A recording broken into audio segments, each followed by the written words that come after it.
last time, Rita sent some very nice letters to her mother and the Temperance. You guys are back in New Sunstar. You've lost your room at the inn. You're screwed. Um, Duncan gave his presentation. He went after Charlotte and Nixalai, and he gave a speech about um, the importance of you. Well, I mean, he was kind of really encouraging people to embrace their own faith. And at the end, he said he was pulling out, which was very shocking. And also Gorgeous moment. kind of funny because Nixalai had basically also pulled out. So Yeah. Charlotte really So came in Charlotte for the wins by win. default. Yeah, well, we'll see. After that, after people were talking, after the presentations, a man named Fenris Ulf appeared and started panicking because apparently the elven performers are refusing to perform at the theater with Byron tomorrow. Byron is an outsider and a human. It's a whole thing. Um, so he's basically saying we need new performers by tomorrow. And the two of you kind of offered to seek them out potentially. Yeah. Safiel has just stepped up to the plate to announce the winners. You have seen and spoken briefly to Byron and your father, who are both here. And that's where we left things off. Safiel was just about to make her announcement. Do you guys have any questions or anything before we start? Anything? Oh, one thing. The letters that I was looking for or the letter that I was looking for last week has reappeared. From Core. So now you have core to R plus D. So that's the one he sent. Um, Oh. and then I also added Rita's letters that she sent to the letters. So those are all in there now. Awesome. If I want to look back at that. Um, in Core's I letter, still love that Core heard about Gornsbane and was like, I know who the fuck did that. Well, I mean, Hell yeah, you do, boy, because anytime we show up, we're taking care of business. We stand on business. It was like those fucking lunatics. Yeah. Went and did something. Right, basically. Don't even doubt. I'm just saying, Mhm. I hate to be that person, but I was also just watching it. But we give big One Piece energy. We come into town, we solve everybody's problems, and then we fuck off. You do fuck off really quickly. Yeah. Well, you solve problems and you create some big problems, I will say, and then you fuck off. By creating those big problems, we also solve bigger problems, internal problems. Nice internal problems. We definitely do. Yeah, we'll solve your psychological scars. We'll take care of the giant plant monster. We'll do it all. Yeah. We destroyed your wedding, but we also saved your town. You know? Yeah, and your soul. And your soul. Which matters a lot. Okay, so Safiel has stepped up. She clears her throat and says, "All right, I'm ready to announce. Well, I don't wish to call it the winner. I think we're all winners here today. But I'm ready to announce which god received the most votes. I will say, firstly, I'm going to respect Master Daykeep's wish to withdraw from the competition. However, there were quite a few votes that found their way into his base, even though it was taken away from the voting area. So, thank you for all of your enthusiasm. However, we will not be counting those, and in fact, again, as he wished, they will be counted towards Lady Charlotte's count. So, that is what I have to say. Essentially, that the new temple will be dedicated to Mercure, the god of death, and we will have two of the three great guides represented here in the Temple District, which is very exciting, and I could not be more pleased with the results. And she looks over at Charlotte and kind of offers her hand, and Charlotte steps forward and she says, I am very, and then she gestures for Nikolai to come up to and kind of awkwardly comes forward. And then she looks at you, Duncan, and like makes this head motion, like, get over here. Oh, hey. You can tell that even though she's putting on kind of like a, a graceful, composed front, she looks a little frazzled at this having gone so differently than she expected. And she is kind of looking nervously over at her father, Tassar, who looks highly displeased with the proceedings. And she says, yes, so we have wonderful 3 visiting clerics and a druid who all gave stirring testimonies for their gods. And I'm sure that although we are only dedicating 1 temple at this time, in the future there will be many other opportunities for them and others to speak on behalf of those that they follow. And the Temple District will continue to grow. And I thank you all for coming and for all of your enthusiasm. And you hear Balaam, the tiefling with the Book of Aegis, cry from the back, "Ooh, Aegis! It should have been Aegis!"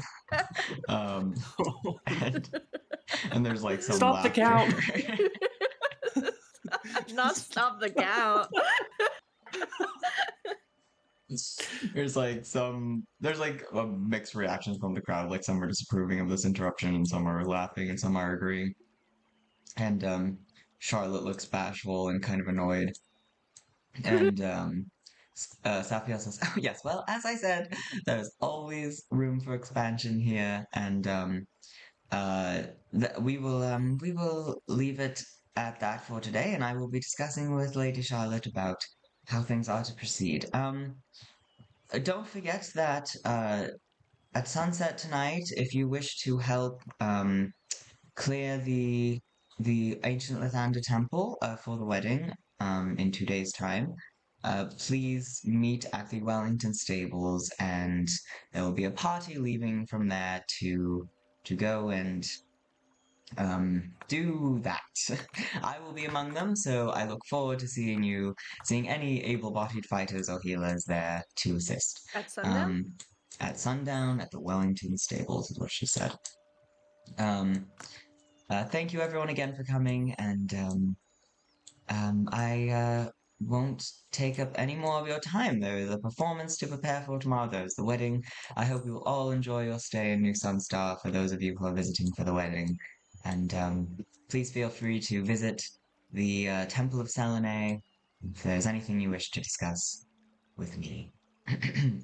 Good afternoon. And she kind of looks up at the sky as she says this, like, what time is it? And then she, as she finishes up, people start talking, and there's a lot of, religious figures here discussing the new temple and what they're gonna, and like tourists are discussing like what they're gonna do next.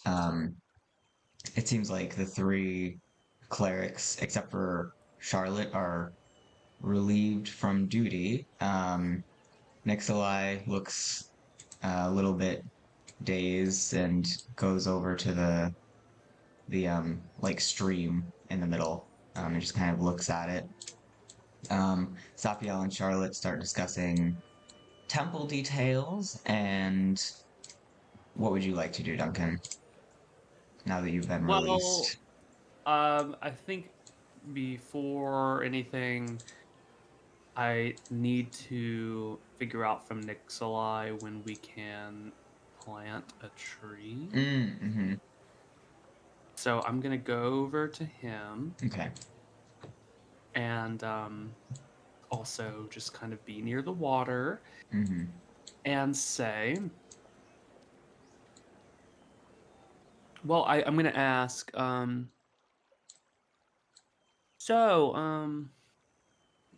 there any places that you've seen that you think a tree needs to be aside from here, which there does need to be a tree? but I don't think they're going to let us do that here. He looks to you and says, well, I am really an advocate of there being trees everywhere. But I do think this district in particular is in the most need of it. There are some very grand, beautiful trees I noticed out in the city center. I was told that one of them had been dead up until very recently, but it has recently sprouted new life and come back to full beauty. So it seems that there are, perhaps I was too harsh, it seems there are some good things happening. Well, yeah, the thing about those trees is those are, I mean, they're a tree's a tree, but also that's like a ceremonial thing, I think, or I'm not too sure. I think we need more trees. So what we're gonna do is we're gonna find a place before I leave, because I'm not gonna be here much longer, I think, and we're gonna plant a tree because that's something that we need to do. Well, that sounds wonderful to me. Um, yes, I agreed. Perhaps, perhaps we could arrange, I don't know what the rest of your day looks like.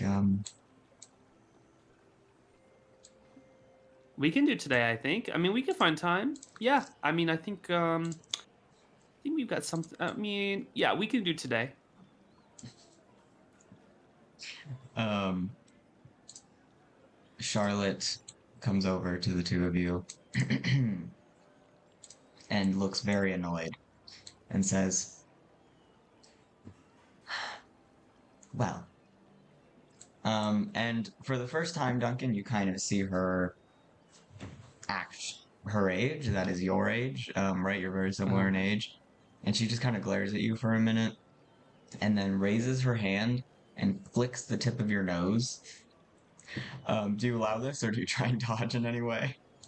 I don't even, I think I allow it, but I grew up in a temple with priests who were very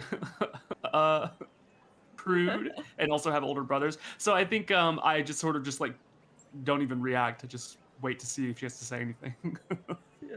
Yeah, so she flicks your nose and looks very impetuous and annoyed and says, thank you. Oh, I mean, sure. I feel like it was pretty set in stone anyways. You did give a good speech, and me and Nixalai, no offense, Nixalai, we weren't really with the crowd that much. So, but, I think you deserve it too.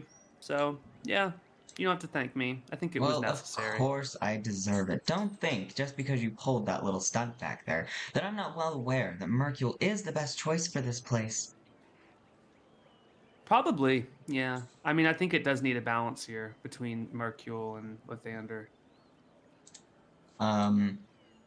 Over in this huddle where you are, Rita, with your brother, father, and the nobles, Riley, well, Core is clearly like rearing to go over to the clerics, and Riley can see this, and he obviously also wants to go talk to them. What are you up to during this time? Well, just because I'm facing her, I think I'm probably talking to Annabelle and discussing like recommendations that she has for the show and if there's anything I can do to help. Yeah, Linnell, the director Fenris is giving barking orders at Linnell in terms of what they're gonna need to make the show happen, and Linnell is like furiously scribbling down what he's saying. So that's Byron is listening to that exchange with kind of half concern, half amusement, and Vincent is kind of standing back from it all, just watching over his son being the guardian. As you're talking to Annabelle, she seems to think that you'll definitely be able to find people. She seems very excited by this whole prospect because what you glean from her is that usually it's really just elves who get to perform. at the Royal Theater. So this seems like an opportunity.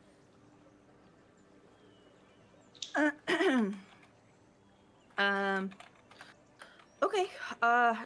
Annabelle, I'm so happy you came over in this direction, like at the perfect time. It feels serendipitous. I think we can figure this out. Um, I like if you and Linnell, work together to find most of the people, then Duncan. It's so weird calling ourselves by our real names. By the way, I'm Rita. I know we met under a different name. You could call me Cressa or Rita. Either one is fine.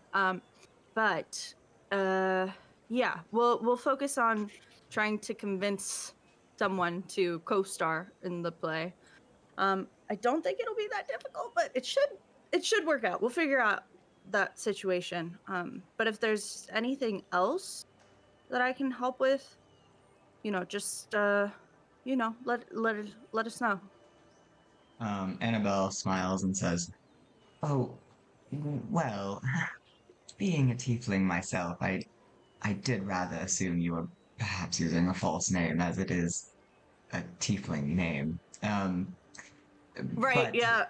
Annabelle is also not my given name, so Right. it's quite common in such professions." I think I'm a little embarrassed and just just mess with my hair a little, and I'm like, right, yeah. So I used to be a sailor for a lot of years, and I was kind of raised on the ship.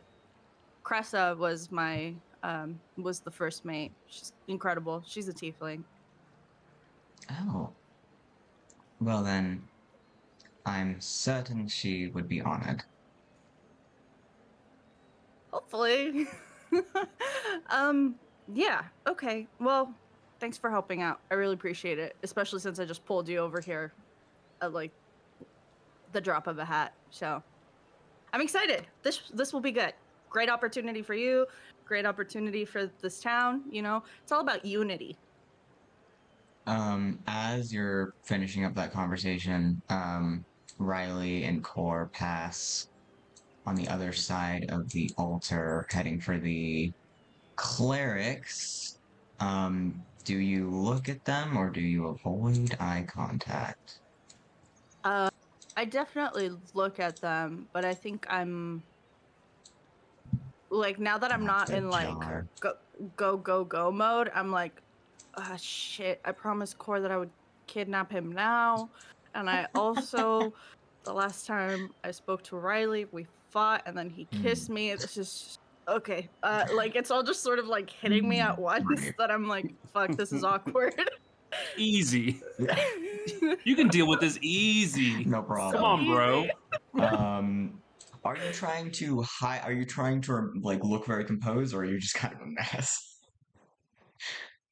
Dude, I've been drinking. I had caffeine. I haven't slept. I don't Another think club. even if she Another club. tried, yeah, Another it's another club. club. Another Another club. I feel like she would want to try, but I don't know if she's like in the right state to even think about trying to look composed. Right. If that makes sense. Where is your new rapier? Do you have it on you?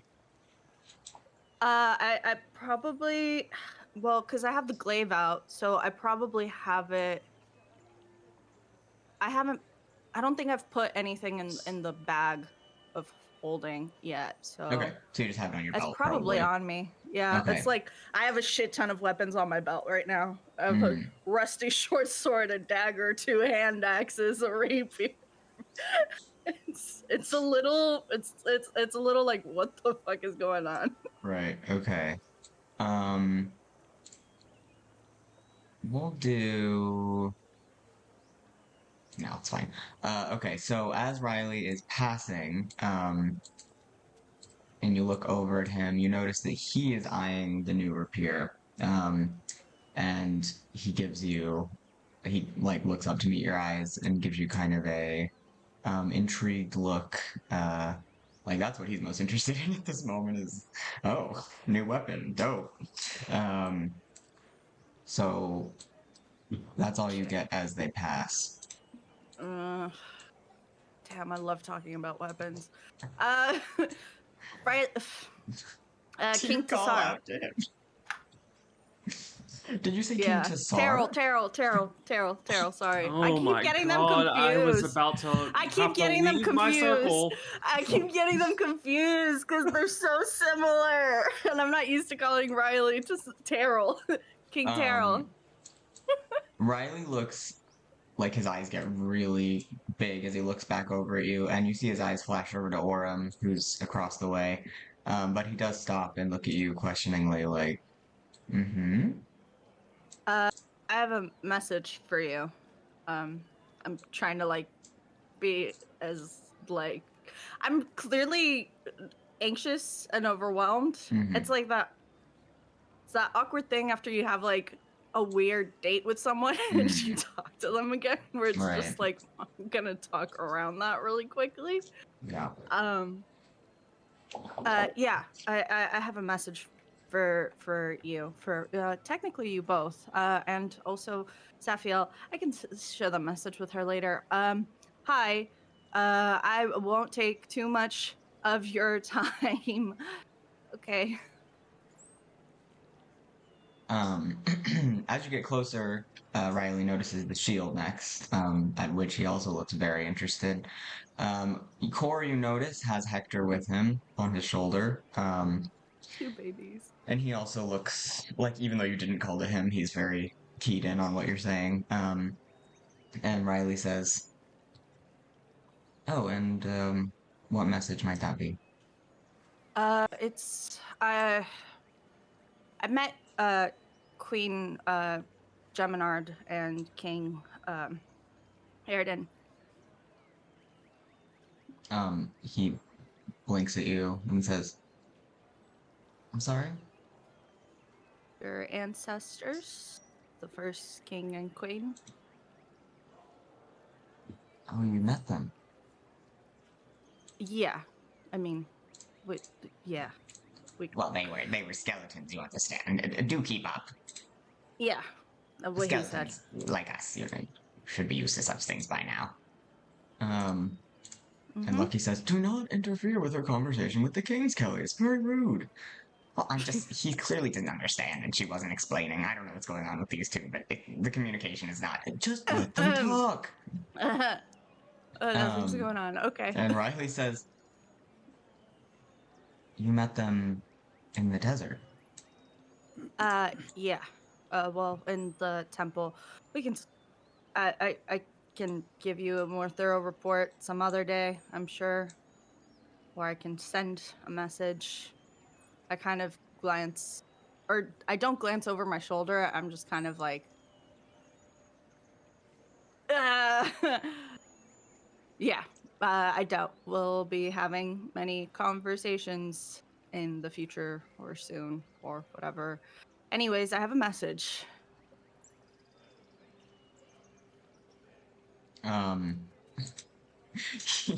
He like smiles kind of confusedly, and just is silent, staring at you.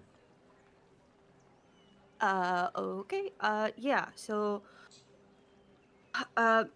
they asked us to pass along the message that, basically they. Sorry. He seems to kind of shake himself out of some kind of trance, and says, "We should discuss this later. Um, Thank you for letting me know.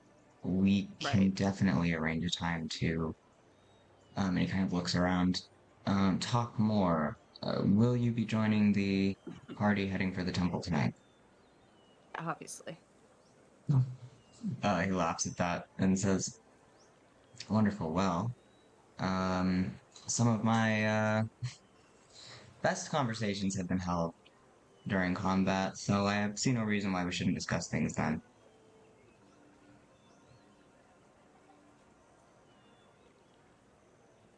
What was that? Okay.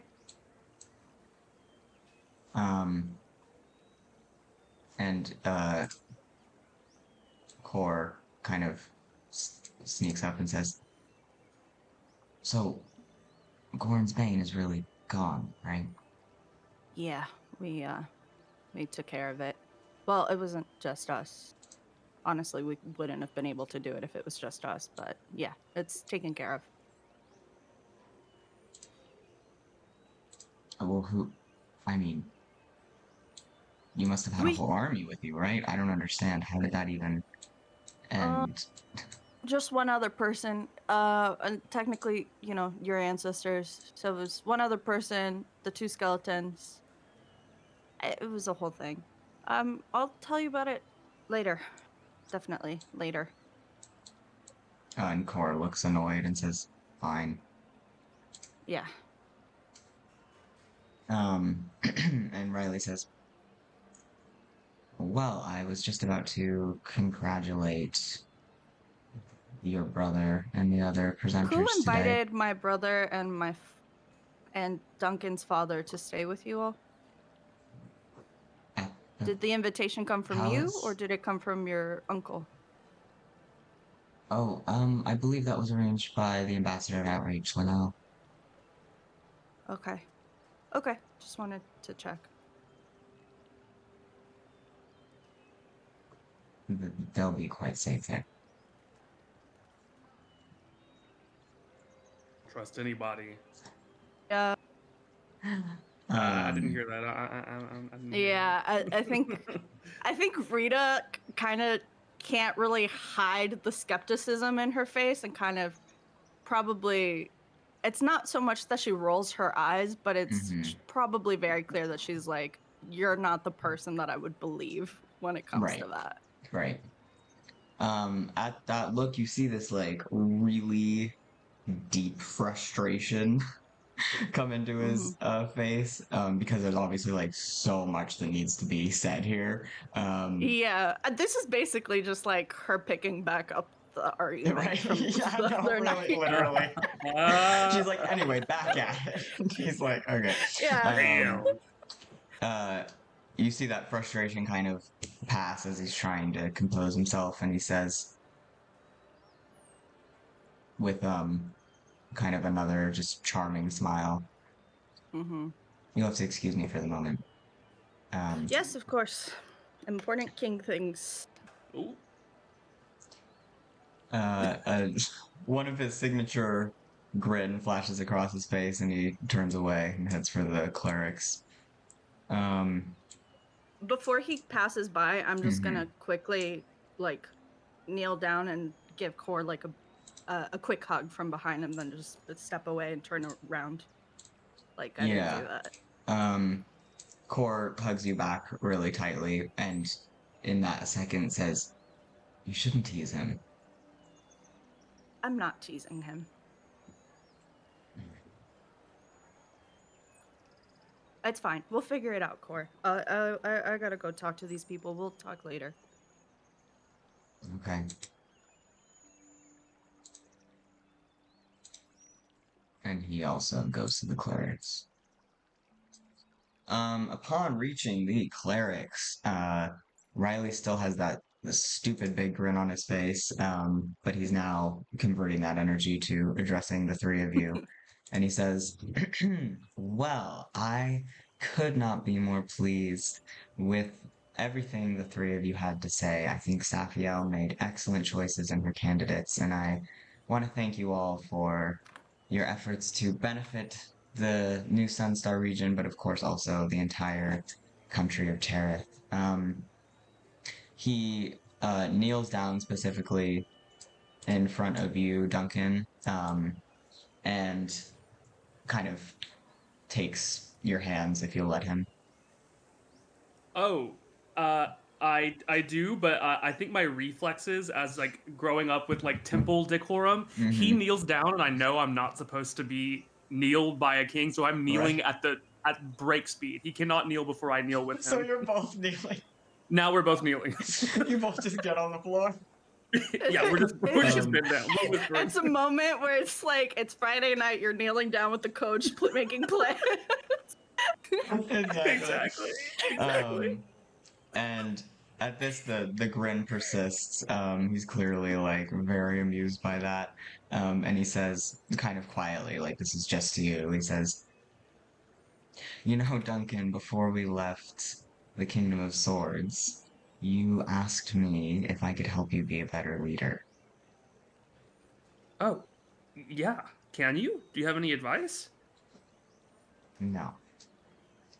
That was, in fact, an extremely foolish request, as I now know even better after today. You are the one who's making me a better leader. Do you know how difficult it is to make people discuss their own passions and work with their own lives to create the change they wish to see rather than simply following the orders of someone else? You inspired that in people today. It's a very rare quality in a leader, and I think you should be very proud of it. Well, thank you, sir. I will say, don't be. Duncan is trying to. Okay, I want him to say. I think that I hear you and I thank you and I do try really hard. But I also think some people are born with certain names and sometimes they're born with certain things about them that make it harder for people to not be sort of mesmerized. And so I think sometimes they might have a bit of a harder time getting messages through to people. Does that make sense? Um, Riley kind of tilts his head at you, and your impression is no. To him, that did not necessarily make sense. Um, and I think this close to him, you can see he has that kind of when Orem charmed everyone, people got Mm. that sort of glowy look in their eyes. And you can kind of see that now. Uh, you can make an insight if you want to try and see if he's charmed or not, or what's happening. Yeah, what the hell is that? I Okay, go will. for it. Let me see. Give me that insight.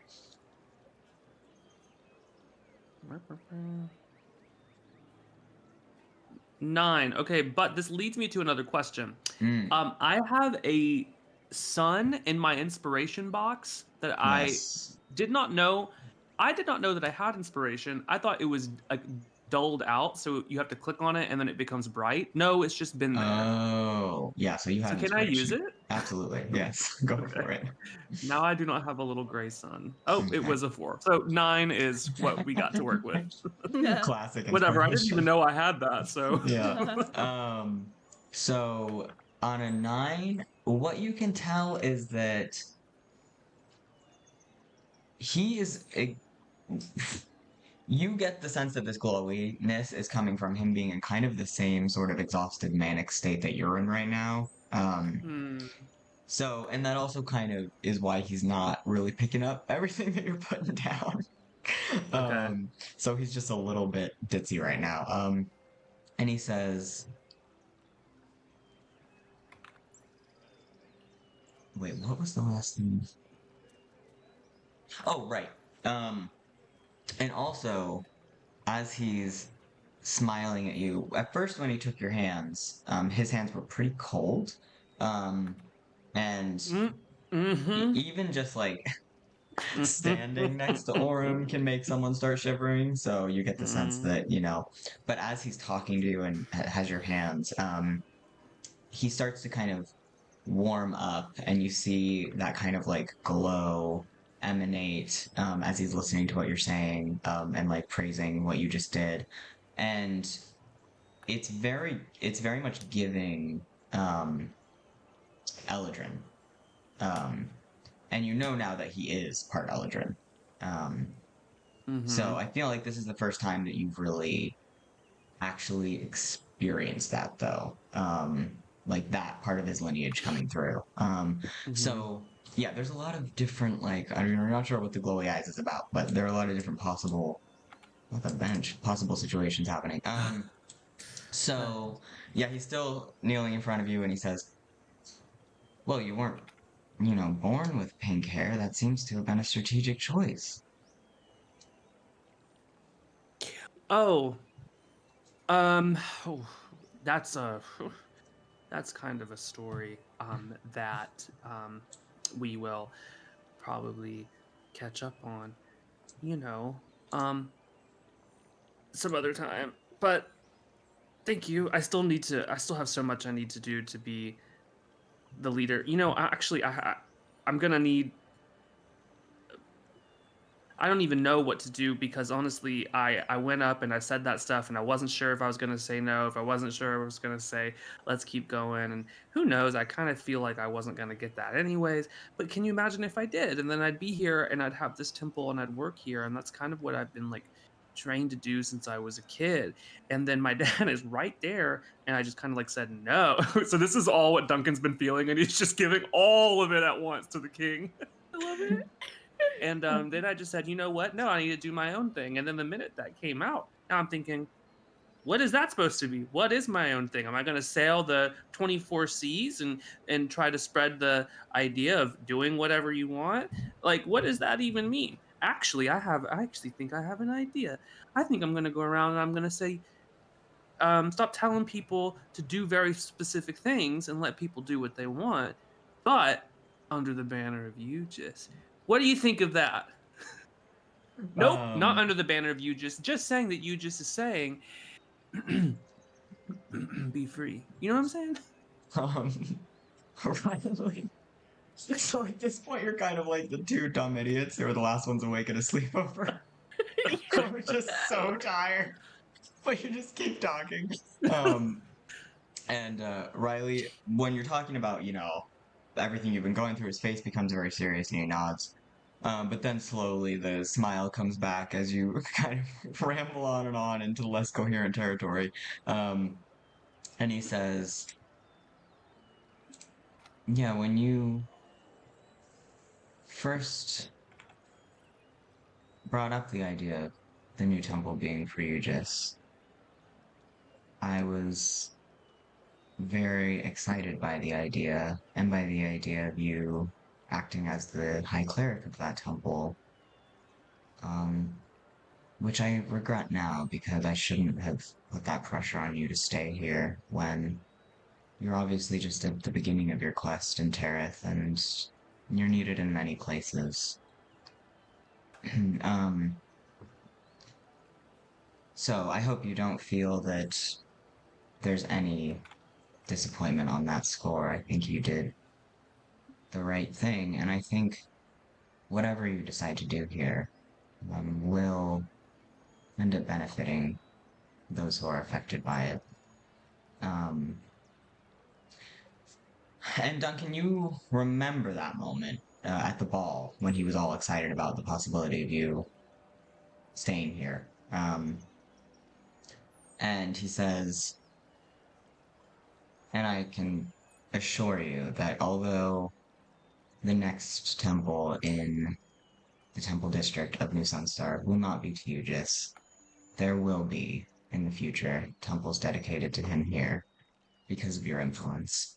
And as he says that, a page floats down. Page. And it kind of floats down between the three, the two clerics and the one druid who just gave presentations. And the other two look at it like, what? What is that? Do you reach out for it? I snatch it. Okay, snatch it up. Yeah. And as you pick it up, you get this. You kind of hear back again everything that the king just said, and you remember the audience's reaction to what you were saying. And you specifically also think about everyone's reaction to Nixalai's performance, his being like the least well received, right? And yet, to you, seemingly was the most profound.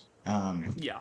And you get this really strong insight and like sudden rush of wisdom into the fact that performance of any kind really has nothing to do with the performer and everything to do with the audience, right?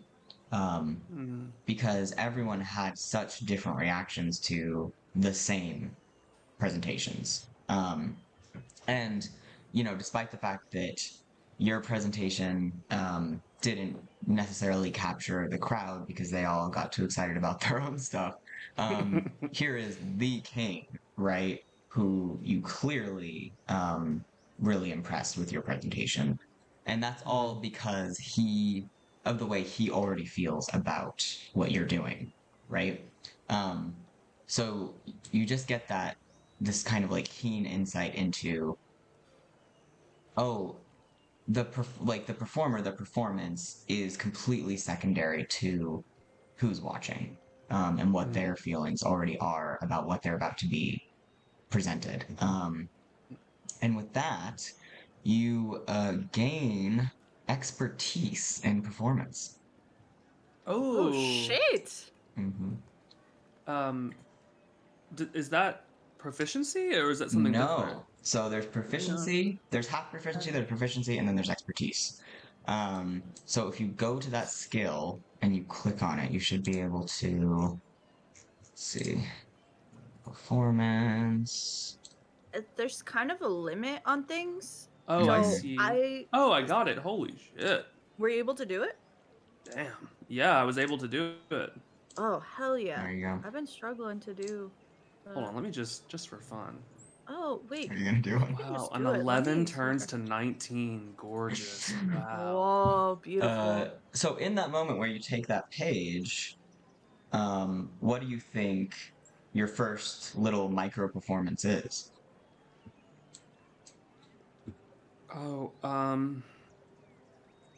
because everyone's watching you as you take this page and kind of absorb this new wisdom. Performance. Oh, shit. God. I didn't realize you could override it. Yeah, Sorry. yeah, you can just do it. Performance. Yeah, not. What are the other ones? Persuasion, deception. So this. Well, it is charisma.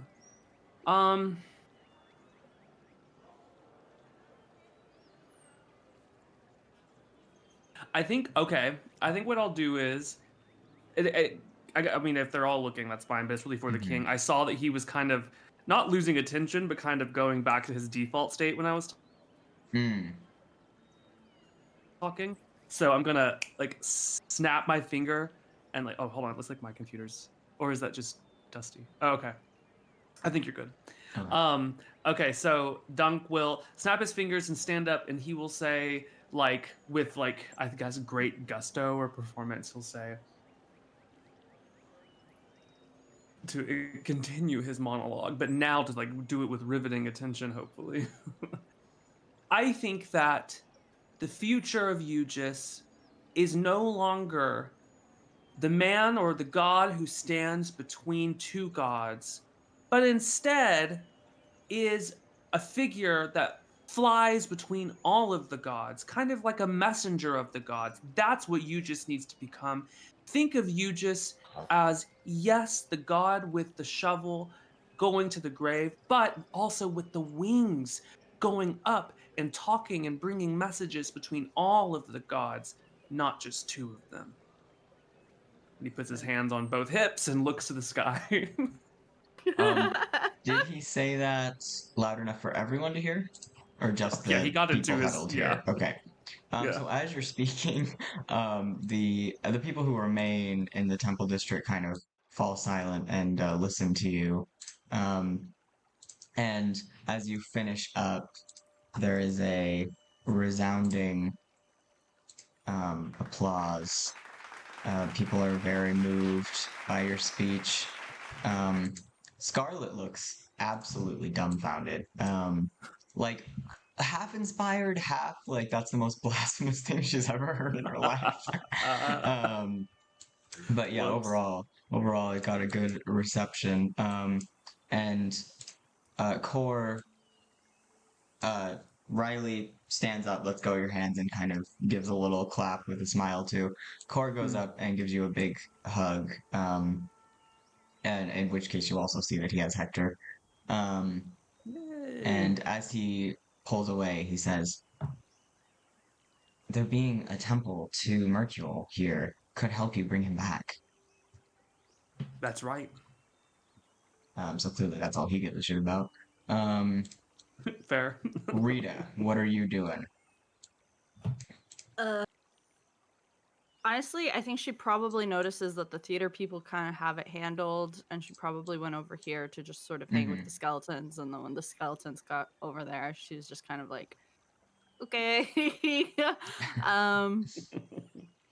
I think right now she's probably like pretending she's looking at the water and looking over at Orem and Tassar every now and then to just try to read them, and also to see if they carry any weapons, arcane focuses, things like that. Right. So, as far as you can see, Tassar does not have any weapons. His eyes are trained on Sapiel pretty much the whole time. Um, Orem also does not look like he has any weapons. He has some, like, gems that could be arcane focuses or something like that. Um, you can go ahead and give me a perception if you'd like. You're looking at them. So it doesn't look like either of them carry weapons. Not off of just a glance.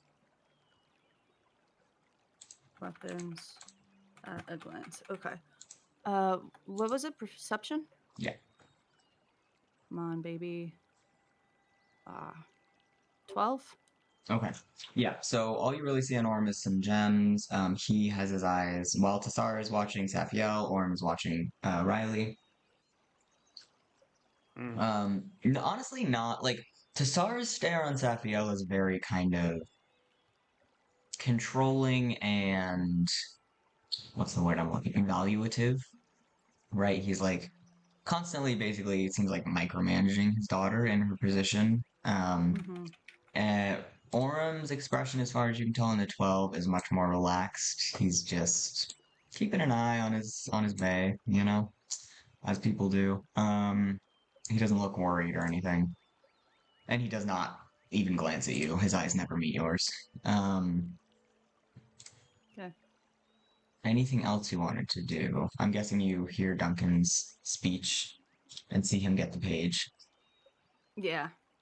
I think I just kind of like smile at that, and I just let Duncan have his moment. We'll talk about it later, I'm sure.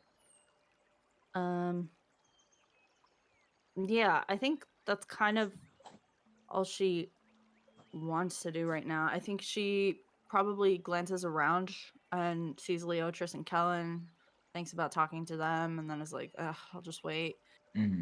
Looks over at Safiel, sees that she's in the middle of a conversation, and says, okay, that can wait too. Leotris, by the way, is looking at you. Yeah, I'm kind of like, well, if he has something to say, he can come over here. Like, it's fine.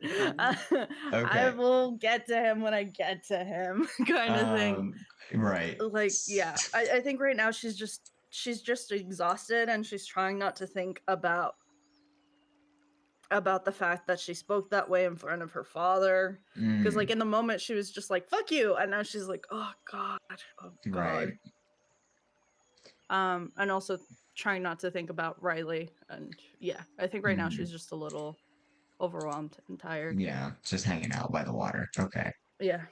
So Riley, after Duncan gives his speech, kind of goes to address the other two religious folks specifically. He shakes Nikolai's hand and says, and encourages him to join the party tonight, because they're, going to an ancient Lathander temple, which might be of interest. And also there's a lot of like wild nature happening in the desert. Nikolai hesitantly, says that sounds interesting and he'd like to go. Then Riley talks to Charlotte for a good long time, seemingly, about the fact that she won and there's going to be a new temple and blah, blah, blah.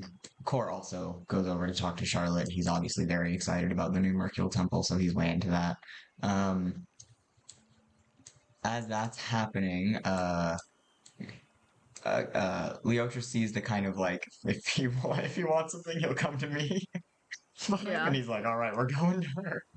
And he comes over to you, Rita. Duncan, what do you do after the king and the prince have kind of moved on?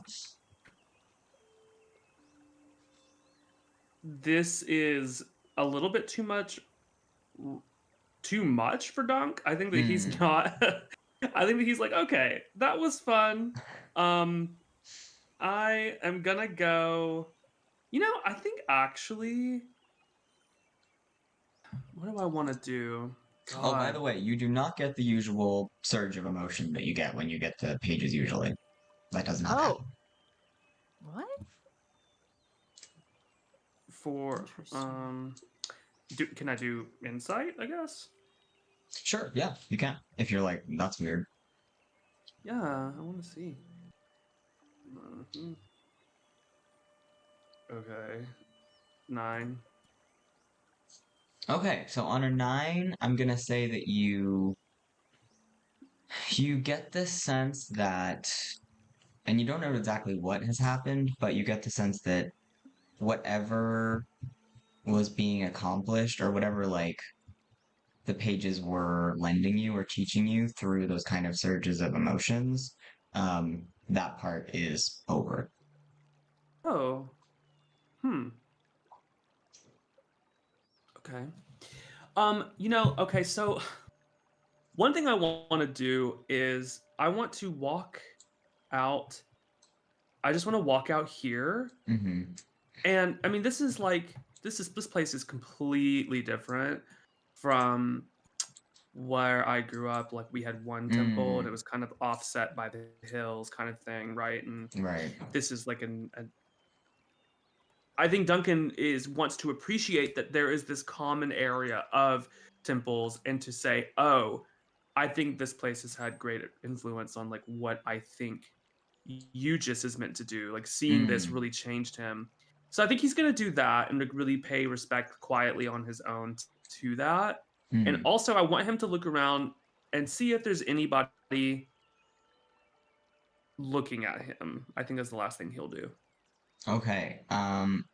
Give me a history. I mean, not a history. Give me a religion, and then give me a perception. God, bad rolls again. 7.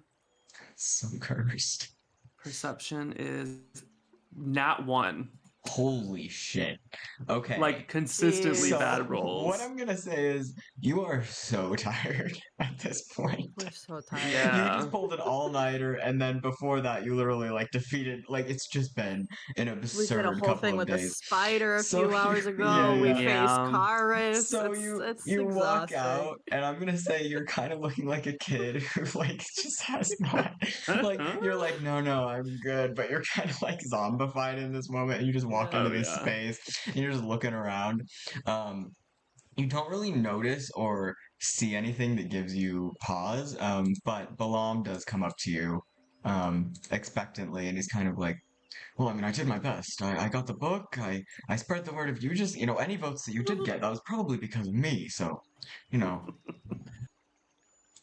Oh, you're right, Belong. Do I have? Let me see if I even have. I mean, this is the guy that we paid. Mm-hmm. But you know what I'll say? I'll say. Oh no! Wait, hold on. Let me see what I have. I'm gonna give him 6 gold because I have Okay. 21. Mm-hmm.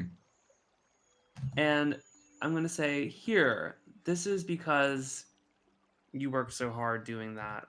But from now on, you should just do it if you want to. It's a great book. You should read from it and tell people about you just if you like it. But otherwise, we'll be leaving soon-ish, and I won't be able to pay you forever to help spread the word, and it doesn't feel right. Balam bows profusely and says, I will continue this work. I will continue to spread the word. And then as if to like prove this point, he goes over to this tiefling and starts reading just random passages from the book, very loudly. Wow, what a cool guy. And the tiefling is kind of like surprised at being assaulted in this way, but just kind of nods with narrowed eyes. Safiel gently, quietly walks over to you and puts a hand on your shoulder and says, might I interest you in a nap, Master Dinky? A nap? Yes. Wow. I don't think I've ever heard of anything so beautiful. Yeah, I didn't even know I could do that. Perhaps we should collect your sister and head to the head to the Temple of Salome. Yeah. Now that you mention it, we probably both need a nap. Mm-hmm. Yeah, as you're in this very like kiddish, babyish mode of just like utter sleepiness, Safiel can't seem to help herself and she like kind of pets your head. Like you're so cute. Because everyone's just witnessed you be like this very mature, you know, incredible, powerful cleric, and now you're just kind of zonking out. And she's like, "Oh my Yeah. God, that's the cutest thing I've ever seen." Um, Meanwhile, Rita, Leotrius comes up to you and says, "Well, Leotrius, my clearly man. the outfit designed by my protege looks very well on Master Daykeep, and of course we will It not be looks incredible. charging for that, as it was meant to be a sort of Right. advertisement for Kellen's rising talents. But there is still the matter of the The dress you were other. lended and the other Damn. things." Yeah, yeah. I told you. Do you know how much everything is just to buy outright? Um, you're not returning the dress then? Well, I just want to know. I can return it, but Oh, well, I hadn't intended to sell you the dress, though it oh, I did thought look you did. very well on you. But no, that was always meant as a rental, I situation. thought you said you could sell it to me. Well, Maybe if I'm you remembering do, things incorrectly. if you, you're also just zonking out at this I'm point. so zonked out. You're like trying to do the math, but like nothing is coming into Yeah, your I'm head. just like I'm trying to do math and remember Mhm. things, and it's like I'm just thinking of like pairs right now Right. instead. Um, Pears. Leotrius says, Yeah, you know where like you try to think about something when you're so tired, and your brain is just like, why not think about something that doesn't mean anything? right, you're like almost dreaming. Like it's like that kind Yeah, of randomness. I'm just like, why am I thinking about pairs?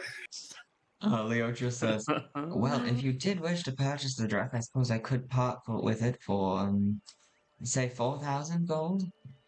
Oh no, here. All right. Well, your I rental set my bag fees. down and I look for it. Yeah. Can I say one thing? Yes. Because I realized this when I was rewatching some of Mhm. the videos from last time. Mhm. I never gave Duncan his gift. I never gave Duncan his birthday gift, the one that I actually got for him that wasn't just candy. What was it? It was a bolt. It was a case of bolts. They were brand new bolts, and it was a case, Oh. and it was engraved Mhm. with I think just DD. I think it was just his initials, if I remember Mm. correctly. I'm not sure. I can double check What? that. But I forgot to give him his actual gift Funny you should because so say much that. had happened.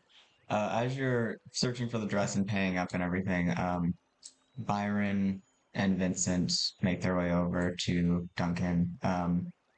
And Byron, noticing you're very sleepy as well, kind of, Safiel has removed your hand from your head and he kind of puts his hand on your head and does like a, like, how you doing, bud? Like moving your neck back and forth. And he says, Duncan, you good? Huh? All right, well, I have to, you got a place to sleep, right? Do you want to come to the palace? Yeah, I think we need I think me and my sister want to nap. And I'm Okay. saying literally my sister as if I don't know who I'm talking to. And Safiel smiles at your family and says, "I have a place for them, do not worry." And Byron says, "Oh, great." And even in your sleepish state, Duncan, you can see that Byron is just so taken with Safiel. 'Cause she's, an extremely beautiful, Yeah. tall elf woman, and he is straight as hell. And he says, "Oh, of course, I didn't mean to suggest, yes." And then he looks at you, Byron, and says, Duncan, and says, um, "Well, I really hope I'll see you and Rita later." And he kind of glances annoyedly at your dad and says, "Oh, Mom sent a letter for you and this package, for your birthday." And he hands you a letter Oh, and a little package that smells really good. Um, and thank you. Byron says, "Oh, and I have a present for you. I'll give that to you later." And Vincent steps up and says, "Oh, yes, happy birthday. This is for you. spend it wisely. He gives you 20 gold. Nice. Thanks. Thank you. I appreciate that.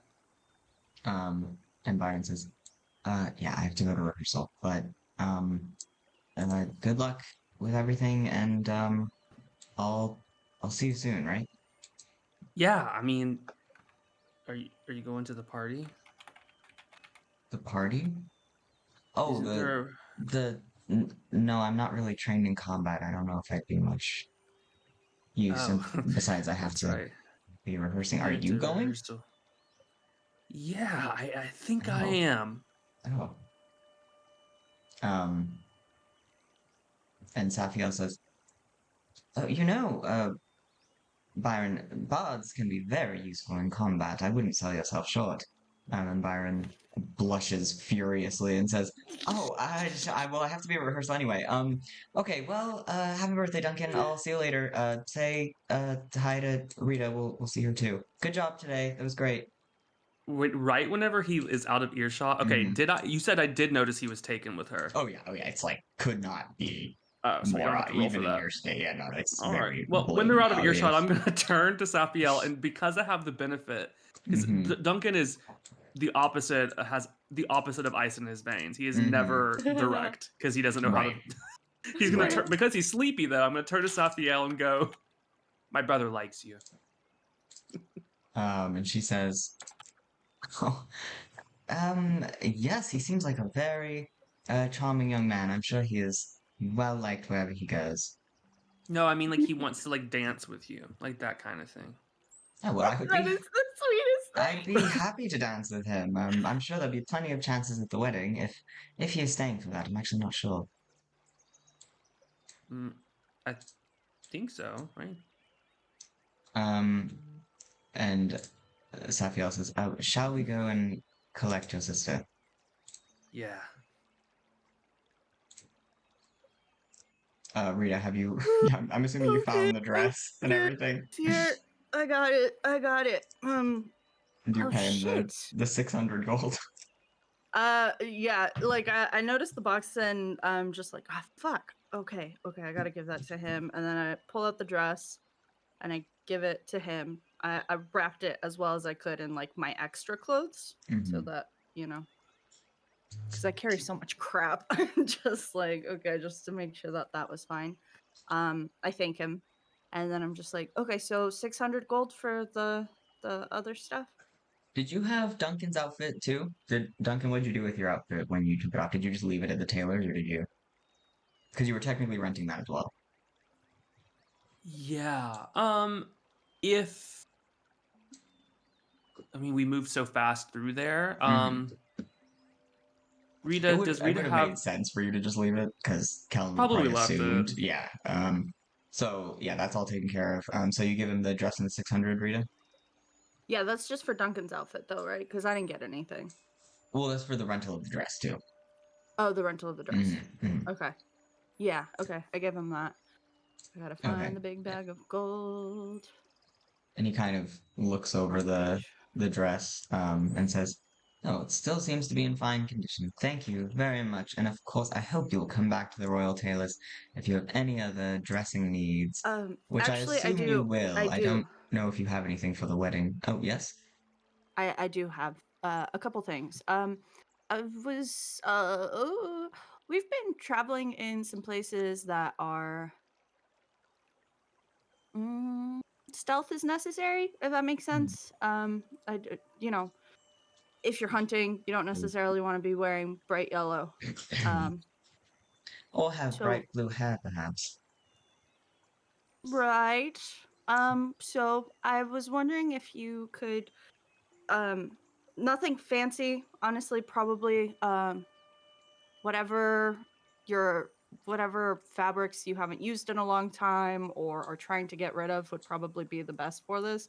If you could just create some uh probably breathable, because it is summer. Just darker outfits for my brother, myself. Oh, and also two others. So it would be four. Um, but the other two, I mean, you could just they're extras. One would be an extra one for Duncan because he's a growing boy and she's growing. So maybe like you have the king and the prince's measurements, right? So maybe the prince's measurements would work since he's a year older than Duncan. He's probably a little bit bigger than Duncan. So an outfit about the prince's size, and then the King Tassar, or not Tassar, King Terrell, he actually has the same exact body build as one of my best friends in the whole wide world. And I've been sending gifts over to them on the ship. I used to sail, you see. So I've been sending them some leathers that I've been creating, tanning myself, and I haven't actually sent him anything. So it would be nice to send him an outfit too, if you don't mind. Probably the king's measurements will be fine for that. Go ahead and give since me you that can't measure deception. him. Go ahead, give me that deception. Come on, baby. Yeah, let's see what that. Oh God, Okay. Can I use an inspiration? Can I use my inspiration? Sure, go for it. Please. Oh, thank God. 18. Okay. So Leotris seems to completely believe you and takes it all with a smile and says, That's a good lie. "Oh yes, that sounds completely doable. I'm surprised to hear that you know of another young man with the king's physique. He has one of the finest in all of Terrace, though. Has been losing weight of late." And he kind of looks over at Riley with a concerned glance. This dude cannot stop himself from gossiping about the royal family whenever That's given totally the chance. fair. I'm like, yeah, that's right. Actually, you know what? If you can give it like an inch or more, since the king is losing weight, maybe like another inch or two of give.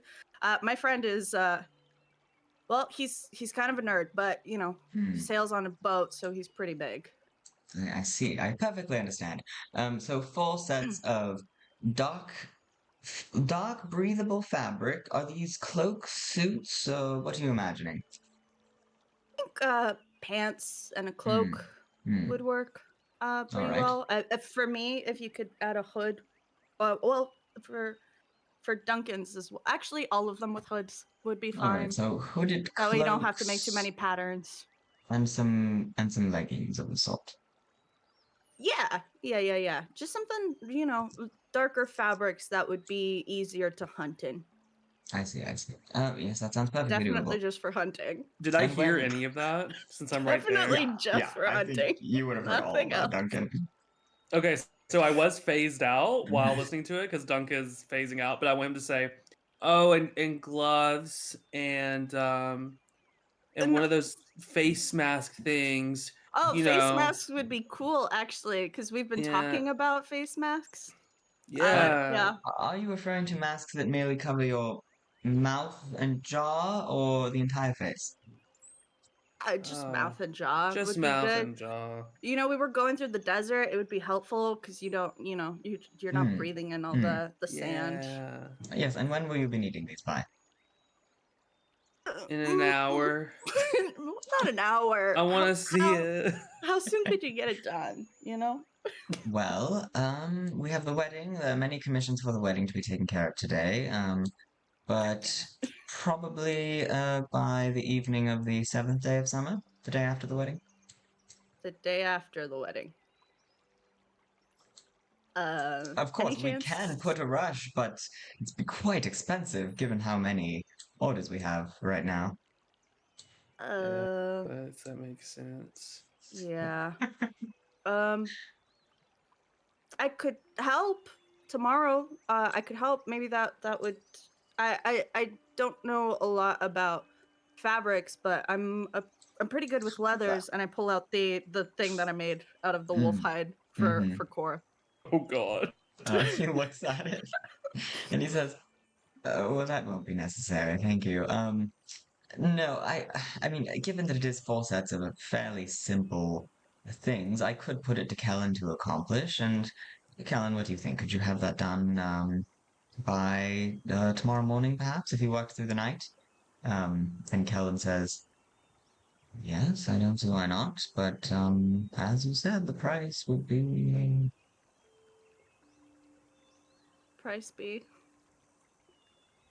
Well, for Hey, normal rush orders, we usually tack on 500 gold, but given the current circumstances with the wedding and all, I would say 4 outfits alone would, it sounds like, forgive me if I'm wrong, Leotrice, but it sounds like that would come to about maybe 1,500, but with the rush order, we might be talking more around 3,000. 1,500?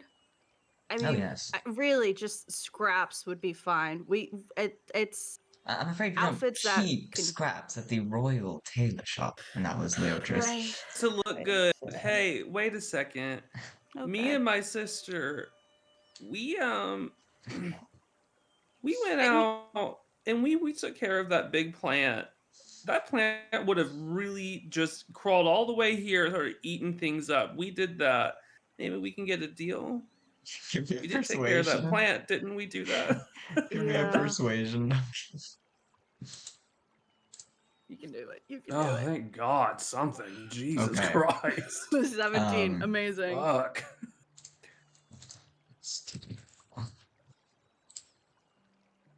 Okay. Ooh, shit. Okay.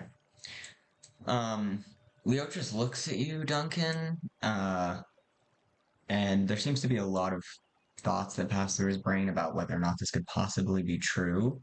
And he kind of slowly nods.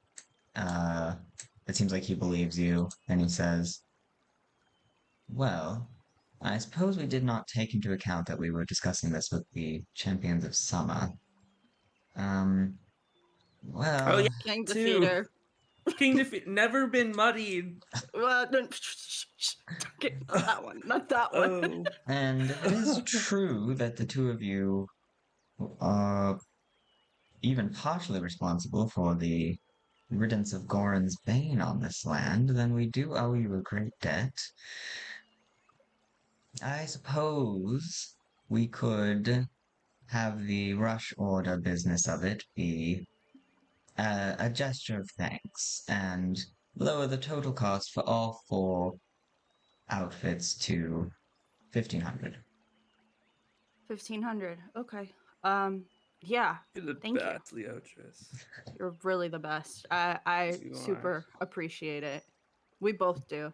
Look, Yeah. Duncan, you're gonna get 2 new outfits. And I like wink at him.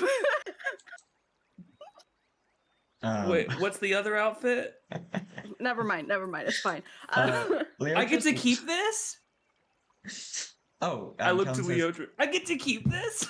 and Kellen says, yes, of course, I made it for you. Oh. This is so cool. Leo just looks down at you, Duncan. Do you have the ring over your clothes or under? Over. Okay. And he, kind of slowly, as if allowing you the chance to, like, swat his hand away, like, raises the ring from your chest on the chain and looks at it in his palm, and looks at you and says, where on earth did you come across this?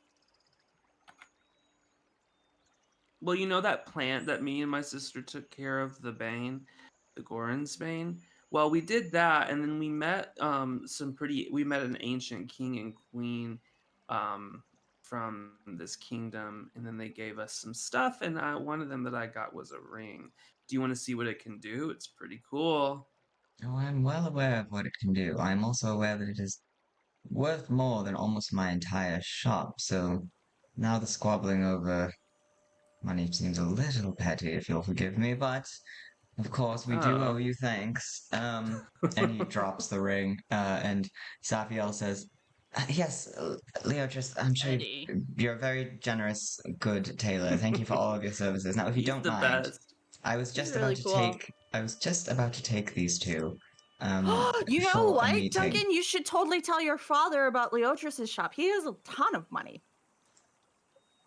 That's true, but you know, my dad doesn't really dress well. Wait a minute.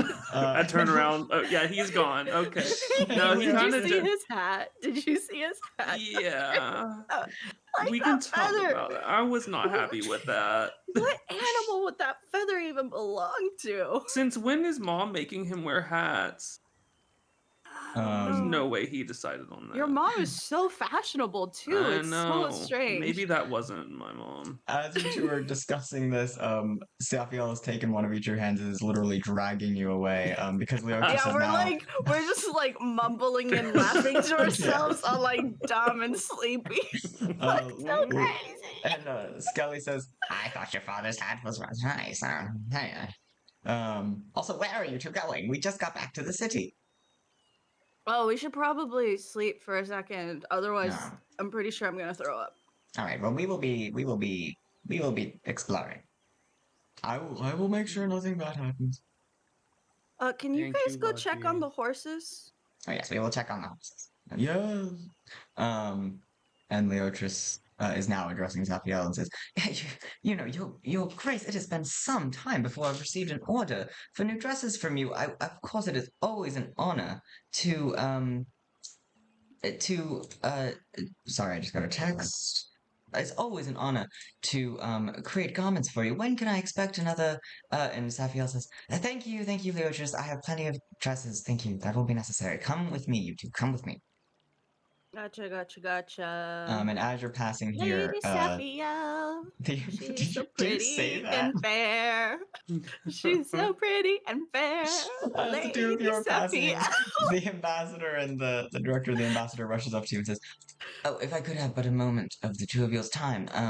The director has compiled a list of what he will need." Oh, we need that. Safiel, do you want to be in the play? Oh, I'm afraid no. Totally fair. Okay, Damn. so I think you and Annabelle can handle most of it, but if there's laborers, backstage people that you need, you can give me that list and I'll find people for that, and then we have an idea for the co-star. He just hands you the list, and it's just like a scrawled. It's in the wiki now under needed performers. He just great. hands you everything the director said and says, "Best of luck. Let me know. I'm at the palace if you need help with anything or if things aren't working out. Thank you so much for offering to help. It's a huge help. I too will look and see what I can do. But I think with all of our efforts combined, we should be able to pull this off." Definitely. Don't worry about it. We'll figure this out. All right, he goes back, and Safiel continues dragging the two of you. Yeah. Come with me. Come this way. Okay. Always looking fair. I'm doing lights at the play. Oh, that's a great idea. That's wonderful, Macnut. All right. Okay. She's still calling us by our old names. And she says, Naknut is simply Duncan backwards, isn't it? My gosh, Duncan, I didn't realize that. That is so good. Yeah. You're the first one to get that, Safiel. Oh, that surprises me. She leads you into the temple. There aren't many people inside today since it's daytime. It's the Temple of Selene. And she sort of lifts her hand to the ceiling and not this tree giving me stress, a rope ladder falls. A rope ladder falls. And she says, "All right, let's go up." And you ascend to this cozy little room up in the little what are those called? Like the telescope observatory type room. Yeah. So there are windows all around so you can see outside, but the curtains are drawn now. And there's a little balcony with a telescope. And it looks very much to be like kind of a home away from home little situation. There's like a cold cup of tea on the bed and a book open with celestial bodies outlined, and there's some like snacks and just a very cozy little study / second bedroom. And Safiel says, if this is amenable to the two of you, you're welcome to rest here for as long as you'd like. It's just my little study. I often have people stay here. In fact, the king often stayed here when he was a child visiting. He's easily overwhelmed Jeremiah, by right? court matters. Jeremiah? Huh? Oh, Oh, yes, I suppose we should discuss that.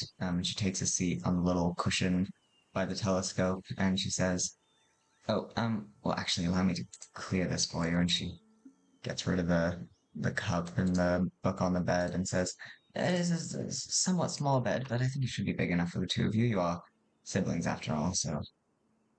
I can be small. If anything, I could just take a nap on the floor. It's not the. No.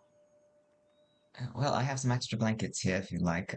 She opens a Oh, little thank cupboard you. and pulls out some blankets and pillows, and she says, "Well, of course I will let you sleep after dragging you away. That was my intention, but forgive me, you did just say the name Jeremiah, did you not?" Did I? Hmm. I didn't. I didn't say that.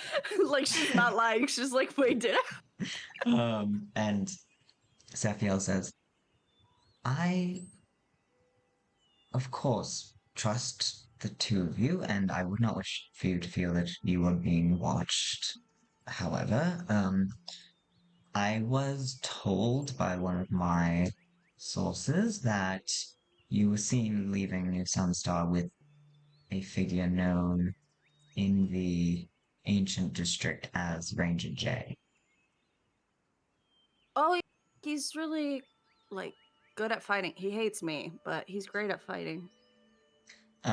What are you two doing? Are you like settling into your beds, or are you standing there? What are you up to? Yeah, I'm like putting down each of my weapons and like checking them out. Like any Okay. that need to be cleaned, I'm just automatically cleaning them. I'm just like, Duncan, your shoes, the I'm taking. headpiece. I'm sat down like cross-leg style, and I'm pulling off my boots, and Okay. I'm kind of just shimmying out of stuff. Okay. Yeah, I'm like repacking And I'm looking up things. at Safiel while she Uh, talks. and Sapiel says, "So you did meet Ranger J?" Oh yeah, yeah. He Mhm. turned into a cat. Oh, Yeah. yes. He does that sometimes. Um, so, um, I know he keeps his cards rather close to his chest normally, so you might not have learned that much about him, but Hmm. he is actually my cousin. And Uh, what? He's what? yes, Whoa! he's Lord Orum's son, and Lord Orum is the brother of my mother, which I don't know if you knew or not, but it is the case. So Ranger J, or Jeremiah, is my cousin. He has not been Whoa! in What much. surprising news, right, Duncan? Yeah. Your cousin's dad killed my sister. Yeah, he Hmm, did do that. He did. Your uncle killed me, Safiel. That's crazy. Oh yeah, your uncle. That's your cousin's dad. yeah. Your Yes. uncle is marrying your cousin. I, I remember at the Wait. ball. Yes. Yeah. Um. Oh god. You know. These things happen in royal families, I'm afraid. But and But you're they're not not happy about it either. related, that's not the point. We are not here to But you're discuss you're not happy about that either. We know you're not. about what. The marriage, obviously. Oh, the marriage And between it's Orm and Riley. My feelings about it are completely irrelevant. This is your feelings do matter, Safiel. I don't look, as somebody who has a piece of shit father. Sorry, no offense, Duncan. As somebody with a tenuous relationship with their father. From sailor to member of the royal family, real quick. Look, I get what it's like. You know, he never tried to really control my life because I couldn't offer really much of anything, but he did do that to BJ. Shoot, should I be saying this? It's fine. I'm just saying, look, I get that your dad totally has you thinking that your feelings are inconsequential to your royal duties and your cleric duties or what have you. At least that's just the impression I get from what little I've noticed from you two and from my own background. Um Man, is this rude? I feel like I'm talking out of place. It's fine, I'm already doing it. Um Look, we're not huge fans of your dad, unfortunately. I can't really sugarcoat it, mainly just because of what we had already heard from Core. Riley tried to be kind about it, but I think your dad does to you what he does to Riley and what he probably tries to do to Core, but Core then goes around stabbing people. So, oh man, he's such a good kid, when he's not being a brat. And, right? Give me a persuasion, Rita. So tired. I'm gonna want to make a persuasion too after Rita. Okay. Yeah. Do you want to say your piece first, or you can just do it now if you 24. want? Okay. Oh no, let Rita do her. Okay. This is definitely one of those like girls, like drunk girl in the bathroom vibes, And Safiel has so needed that in her life. And she says, she's just trying to wash her hands. Yeah. Exactly. And I'm like, your boyfriend's a narcissist, and you're better than that. Safiel listens to you, and as you speak, her face gets very serious and grave, and she looks down at her lap. And she's just kind of thinks silently for a moment. And she looks up and she says, "So how is Jay?" He's kind of sad all the time. Yeah, he's really alone. I mean, he has people who really care about him around him, but I think that was the thing that you said, Duncan. It was so beautiful. The loathe what we lose and, love what we gain. And I think that's him, Like, I don't think he realizes all the love around him because of all the hate that he has in his past. I think he has a hard time letting that go. I did speak, sort of, with Tyrell about the wedding and whether or not it was in his best interest. But, well, honestly, he's never listened to me ever since he was a child. Yeah. He really has only ever listened to one person other than his mother, and that was my cousin, Jeremiah. So if there's anyone who can talk him out of this wedding, I believe it is him. I have a question. Oh, I'm sorry. What is your question, Nakna? My question, I turn to my sister. Is the play happening before the wedding? No, Yeah. the play is tomorrow evening, and the wedding is the evening after that. Yeah. Oh, that's so good. Okay, that's all I had. That's and really good. Duncan, he was asking me for advice on how to make himself cry because I was really good at controlling my body in that moment, and I was like, focus, focus, focus, and I cried, and he's like, how do you do that? And he told me he's an actor, so he's the guy I want. Do you think? Excuse me, Safiel. Do you think that King Terrell will be at the play? Oh yes, certainly. It's the Roy. Okay, you see that? I mean, he's the big unity guy, right? Like, I thought this was important to him, so hopefully he's there. He'll be there. Is your plan to convince Jeremiah to perform? No! What? Yeah, it absolutely is. He'll do it. You may have a tricky time with that. He has a history with the director. But Duncan is like his favorite person in the whole wide world right now. If I don't say anything, we can probably convince him. Well, if you can convince him, that could be useful on two fronts. Not only could the performance go on, of course, but also that might give him a chance to speak with Riley. That's what I'm thinking. I don't know I don't know why my cousin left the Isle of Wands, but I know that well, I probably shouldn't speak of these things. I mean, we're already speaking of these things, right? Yeah, look, I think we've spoken everything. So usually we try to be discreet with things, but with the state of things at this moment, like, I just feel it would be in everybody's best interest in general just to speak candidly, you know? Yeah. I think So I'm you over it. you finally see Safio like really kind of lean into the drunken girl gossip vibe, and she's like, I don't know what happened between them, but whatever it was, and I'm sure it was my cousin is a complicated person, and he is prone to. Oh shit! Hold on. Oh. Here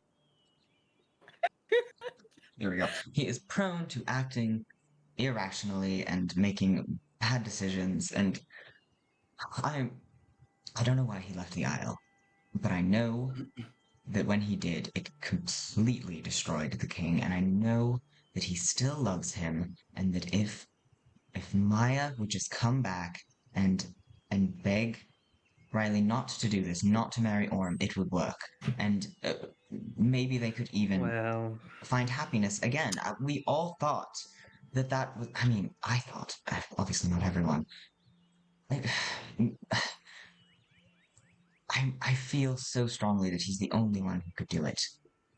And if you could get him here, and Maya could put his pride aside long enough to recognize that he still loves Riley. Of course he does. It's so stupid. I don't know why they've been apart for so long. But anyway, I think that could work. If anyone can convince Carol not to marry Orm, it is Maya. He's done it before. I wish I knew what happened and why the stupidity has persisted for years. I mean, they've broken up before, but never for this long. It's very frustrating to watch.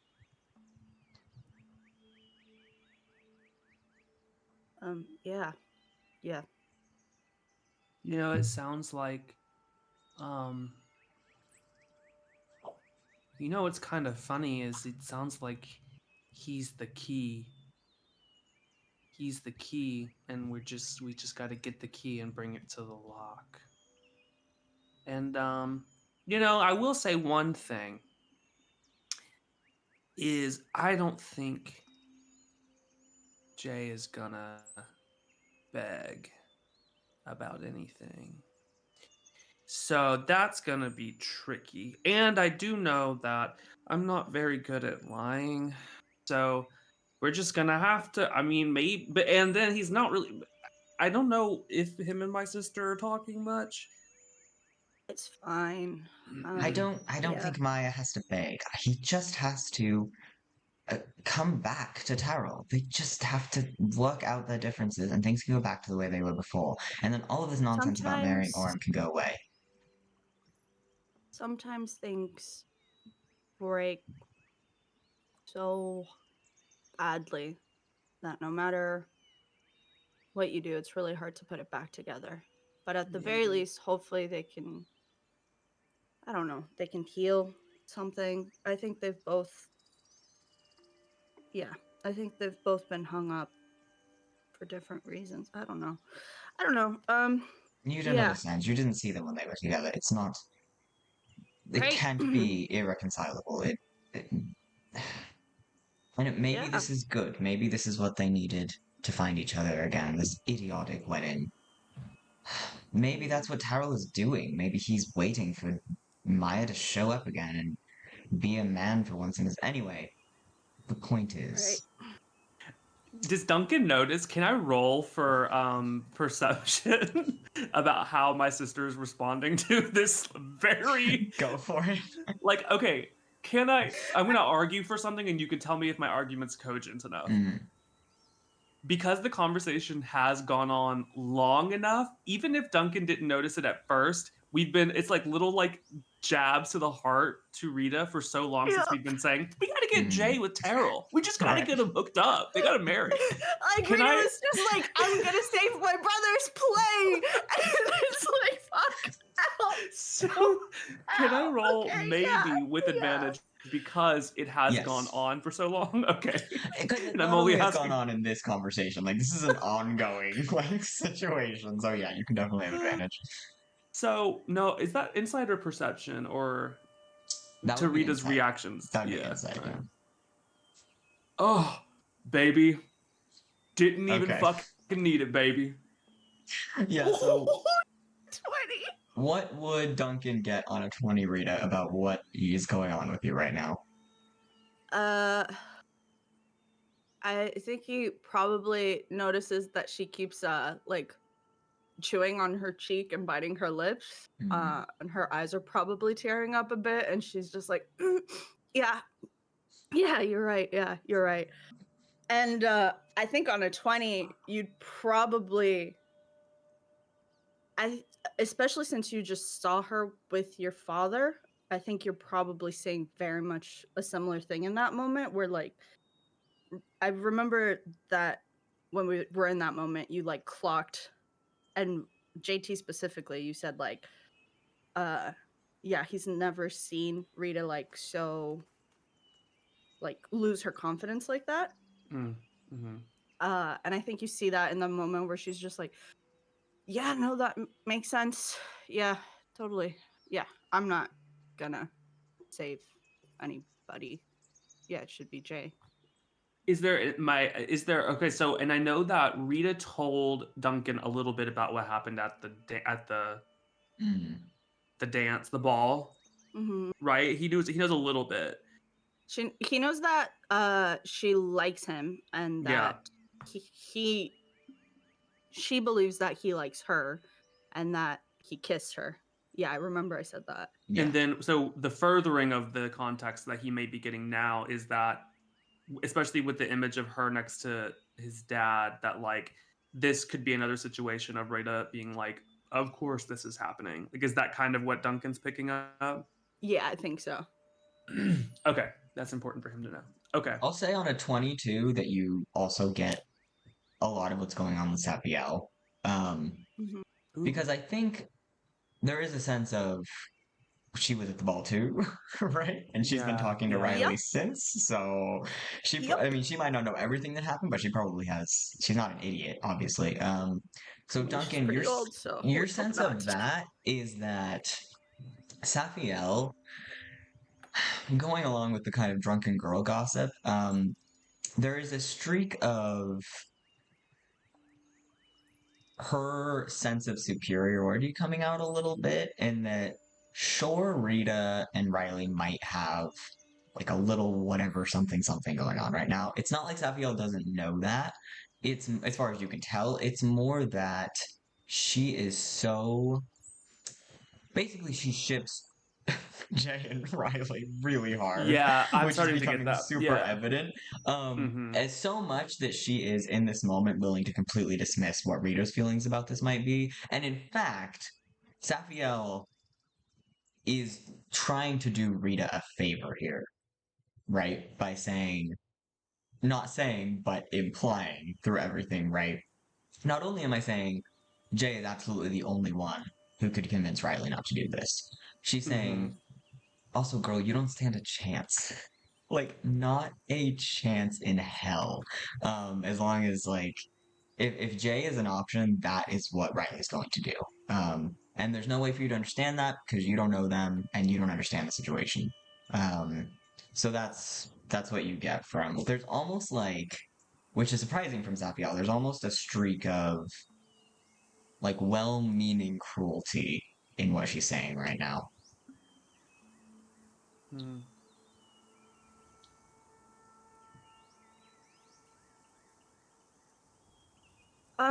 Safiel, we really haven't slept in a while. So, and we have a lot of things to do. If you can send somebody up here to wake us up in like, is 4 hours good, Duncan? Oh, that's good. Yeah, I think so. Ooh. Or is that too late? Safiel, oh, I was about to ask you. That's stupid. Can somebody maybe get us some of that coffee when we wake up? Oh yes, certainly. Yes, I will. I need mine with lots of sugar. Oh, of course. Yeah. I will inform some of my stewards downstairs that I have guests up here and that they would like coffee in 4 hours. That's no trouble at all.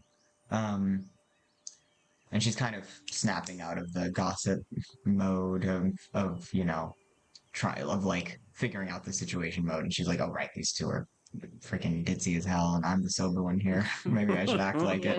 And she says, "Well, I hope you appreciate the lodgings. Are either of you in the bed, or are you both on the floor at this point?" Oh, I'm gonna say I've made it to the bed. Okay, so Duncan's in the bed. Okay. Yeah, I've probably stashed everything that I needed to at this moment. And I probably like pat the shield and I say good job today. Because I'm like, it's a shield with a name that responds to things. It probably can understand me. So I'm starting to talk to the shield. It gives a little like shimmy on the floor and makes a little rattling noise. Oh my fucking god. At this, Safia looks over. And she stares at the shield for like a good 2 minutes, just silently. She's just staring at it. And then she says, "Oh, right. I have a message for you. We can do this later, though. I just wanted you to know that your feelings matter. You're really good at what you do. You should stop questioning it just because your father questions you every step of the way. The people love you. And that's it. Time for bed." "Oh, thank you. I hope the two of you are comfortable." And as she goes down the rope ladder a bit, and as like just her shoulder and head are still visible, she's like right near you, Rita, 'cause you're on the floor. She kind of like props herself up on the floor, looking at you, and says, "I hope you know that." And then she seems to change her mind and says, "Well, sleep well." And she Thank you. goes downstairs. Let's go to sleep, Duncan. I'm already asleep. Okay. I go to sleep immediately after. Out. Oh, but I did fall asleep with I'm gonna say that I have seen my sister default to sailor like cot sleep enough times that I know exactly enough how much room she needs on the bed for whatever angle, whatever side I have my head on. I know how much to keep my knees bent, etc., etc. Okay, so you guys are both on the bed. I think I noticed that he left that room for me, and I'm like, okay, I guess I'll get on the bed. I get on the bed. So sweet. Okay, so yeah, you both fall into a extremely deep, mostly dreamless sleep. I'm gonna say, Duncan, you have a really weird, slight dream, slight kind of like, it feels like it's a conversation you're overhearing.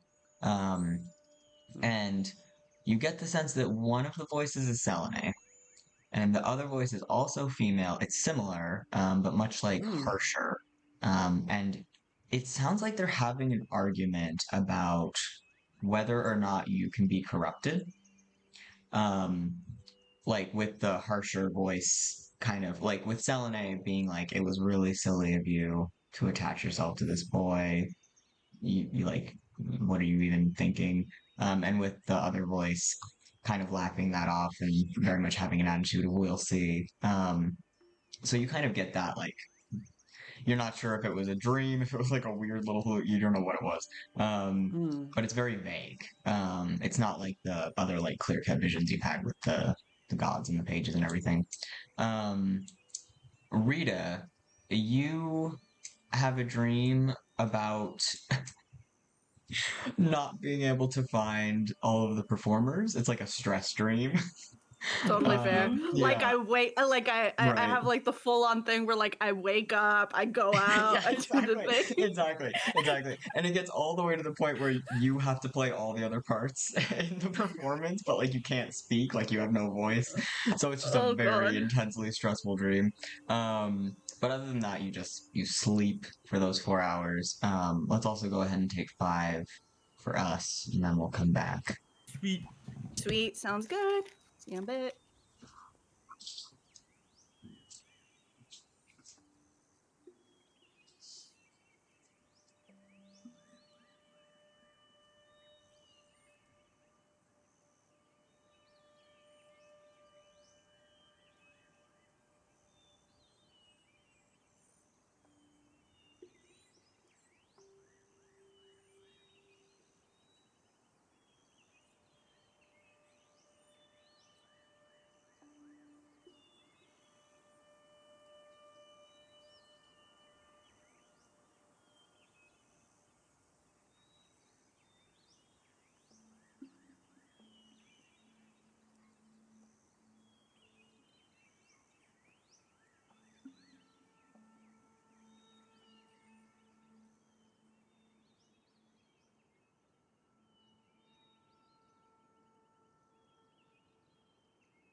Oh, hold on.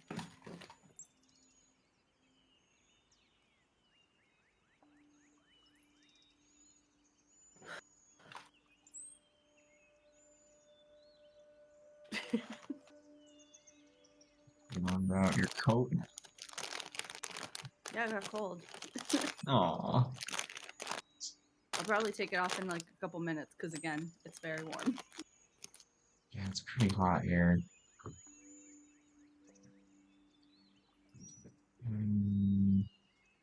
Did your brother go visit y'all for the holidays or? No, he was here really recently, so he didn't come for Thanksgiving, but there were lots of texts and images exchanged, mostly of Nice. pets. Sounds like you had a pretty big Thanksgiving, right? Yeah. That's really nice, though.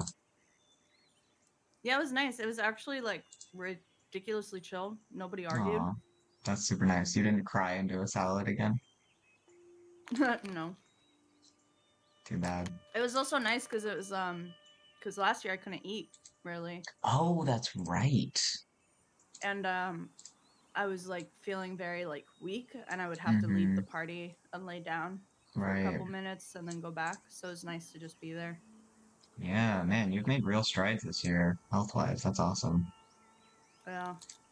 Checked my ulcerative colitis. I feel like it's been having some flare-ups the last week. Oh, damn. Probably because of all the holiday food, because there's been a lot of dairy and a lot Makes of things. sense. No, that'll do it. Yeah. Oh my gosh, Jamie, I was genuinely getting choked up. Aw, about Safiel being a mean girl. Like, and I was like, she's probably not doing it on purpose.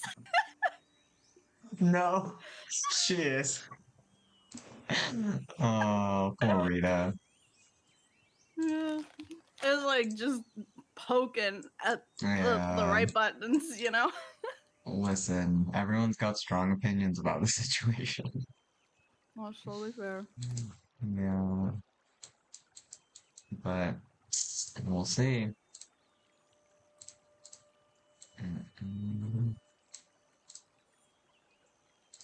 So exciting. I'm excited. Bro. Listen. Okay. Yeah?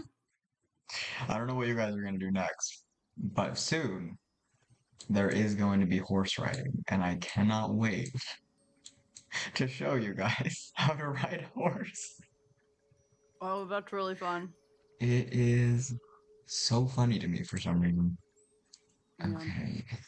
Well, we want to talk to Albert, and then are we meeting with our brother before or after Lathander's temple? Like, Lathander's temple is at sundown, right? Yes. So we're probably doing that first.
I had an idea, and I'm gonna ask Jamie if it's possible that Dunk's dream woke him up a tiny bit early.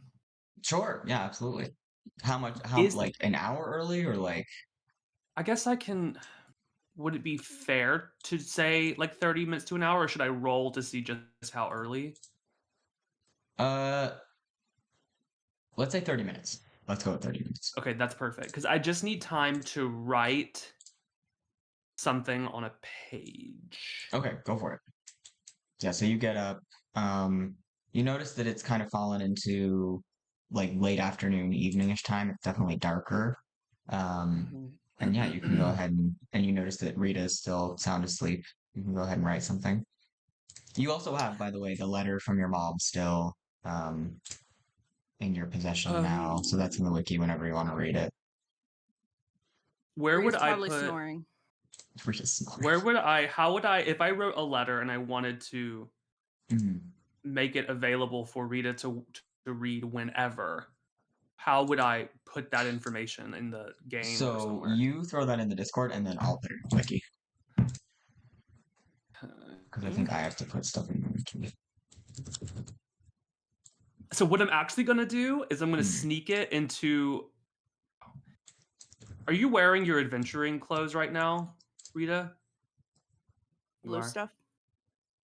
I think I probably don't have my like cloak on. I'm probably just shirt and pants. Perfect. Okay, he is going to sneak this into.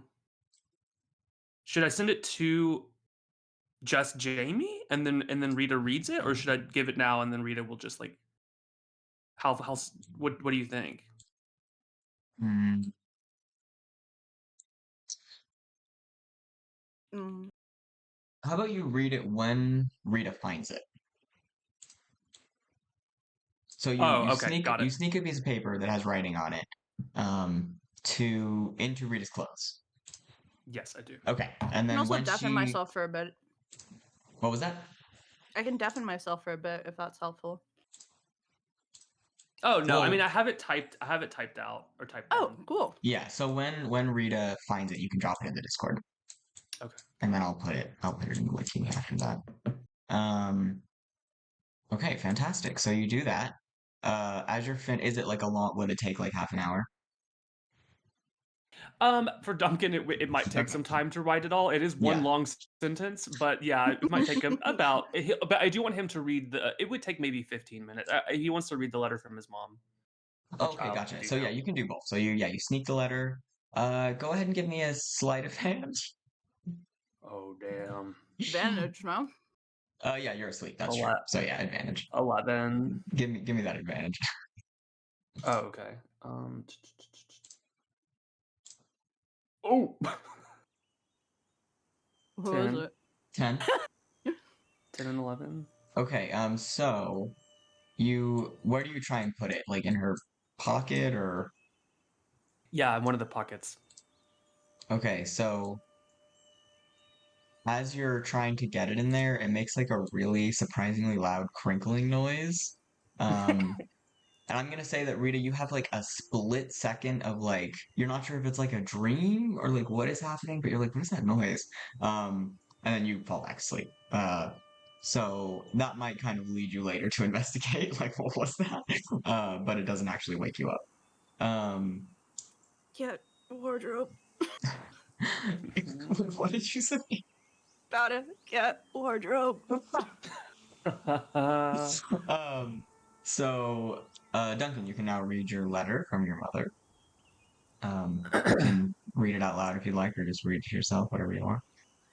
I'll read it out loud because Okay. that way, I mean, I would have shared it with Rita anyways. Mm-hmm. Mom to Duncan, given to you by Byron, including a package of sweet tarts with strawberry and blueberry jam. Happy birthday, my little Duncan. I'm ever so lonely now that Hector has returned to the palace to attend to the prince, and now with your father and Byron going away too. I don't know what I shall do, but I hope your travels are going well. Please ask Rita to look after Byron. This I would communicate. Let's just assume when Rita wakes up that Right. that's one of the things I say is in the letter. Byron's entering his rebellious phase and will try to escape your father whenever he can. We will allow that. But isn't he just the prettiest boy you've ever seen, with you being the most adorable naturally? He's becoming so well in Greater Norland. I'm surprised he was able to take the time away to perform in Tareth, but I hope it goes well. But you're all grown up now, my baby, 13 years old. I suppose that makes me rather an old lady. How wonderful. Now I shall await the arrival of grandchildren, which I do expect from each and every one of you. I know you've chosen a life devoted to Aegis, but you must find the time to devote yourself to some wonderful young lady as well. Your good looks and sweet nature simply must be passed on into the next generation.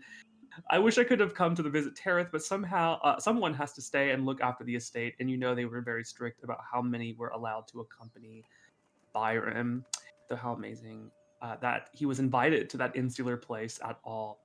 I'm sending some sweet tarts for your birthday. Marcy baked them just the way you like. God, he's about to flip a fucking lid. I do hope your father and brother don't eat them all during the trip. Your father told me after your last letter that you were swallowed by a worm. What fun. Just do keep close to Rita, please. All my love, Mom. I will say, beyond sharing that news with Rita, this I'm not so Dunk being the fourth born and sent to the church, if it's like classical sort of youngest son sort of vibes, like getting this sort of I'm wondering, because like so much of the fourth born son going to the temple is a lot of like, you're never going to have kids, you're going to devote yourself to the church kind of thing. Right. Yeah, so this sort of letter that's like, Duncan is now like, wait a minute, how would that happen? I think Duncan also knows that his mother is not a particularly serious person. She's like deeply unserious. Like she's very jokey, like just says whatever the fuck she wants. So that might not be, the most sincere. But it also has a hint of the, or it could be sincere and she's just like, it could happen. You never know. I think he's gonna be. I think that's gonna be in the back of his head now. Is like me and grandchildren. Yeah, you're also still 13, so yeah, it's a very mom thing to say. But no, I will say, like, just from like the history of your family, your mom saying that in this letter, you know that like your dad has no expectations of that. Like he very much takes your position as the fourth born cleric, right? More in the traditional sense, right? Whereas your mom is kind of because she grew up so privileged and because her life has been kind of what she's wanted it to be, she doesn't really have that sense of like strict rules for her children. You know what I mean? She's kind of lives in the clouds, basically. I think she and Rita are probably the reason that Dunk has edge. Like he's the reason that he does go off the beaten path. Mm-hmm. Yeah. So, for a noble lady, she's very edgy, but she hides it behind like. Yeah. Is she like very Emma Woodhouse, vibes? Emma Woodhouse. Like, I know Jane Austen. Yes. She like the matchmaker kind of. Yeah. Yeah, she's like rich, just insanely rich, privileged woman who just finds everything amusing because none of it affects her. Yeah. That's her vibe. And just like gorgeous. You know what I mean? Like the world was really just handed to her at birth. Like she's just very yeah, and like queen. The one kind of thorn that she's had to deal with kind of is Rita and Kai that's fair. Existing. So that's quite an interesting. It makes your relationship with her quite interesting. Yeah. So Duncan, you read that letter just as you're finishing it up. The little trapdoor opens with the ladder, and two mugs of delicious smelling coffee in a pot are like handed up. The person who hands it up doesn't even pop their head up to say hello. They just like disappear again, and the trapdoor closes. And there's like a knock as if indicating like time to wake up. Rita, the smell wakes you up, and the sound. When she wakes up, Duncan, is that when you tell her about the letter, or do you do it later? The letter from your mom. I take I'm opening that gift. I'm getting out a sweet roll, cracking it in half, and I'm gonna hand over Rita's cup mug with half of a sweet roll, and say, "It's time to wake up." Okay, time to get on with the day. Thank you, Duncan. Oh, it smells great. Did they leave any milk? There's no milk. There's just lots of sugar in both cups. They're both extremely sweet. Well, Rita just sips at it politely.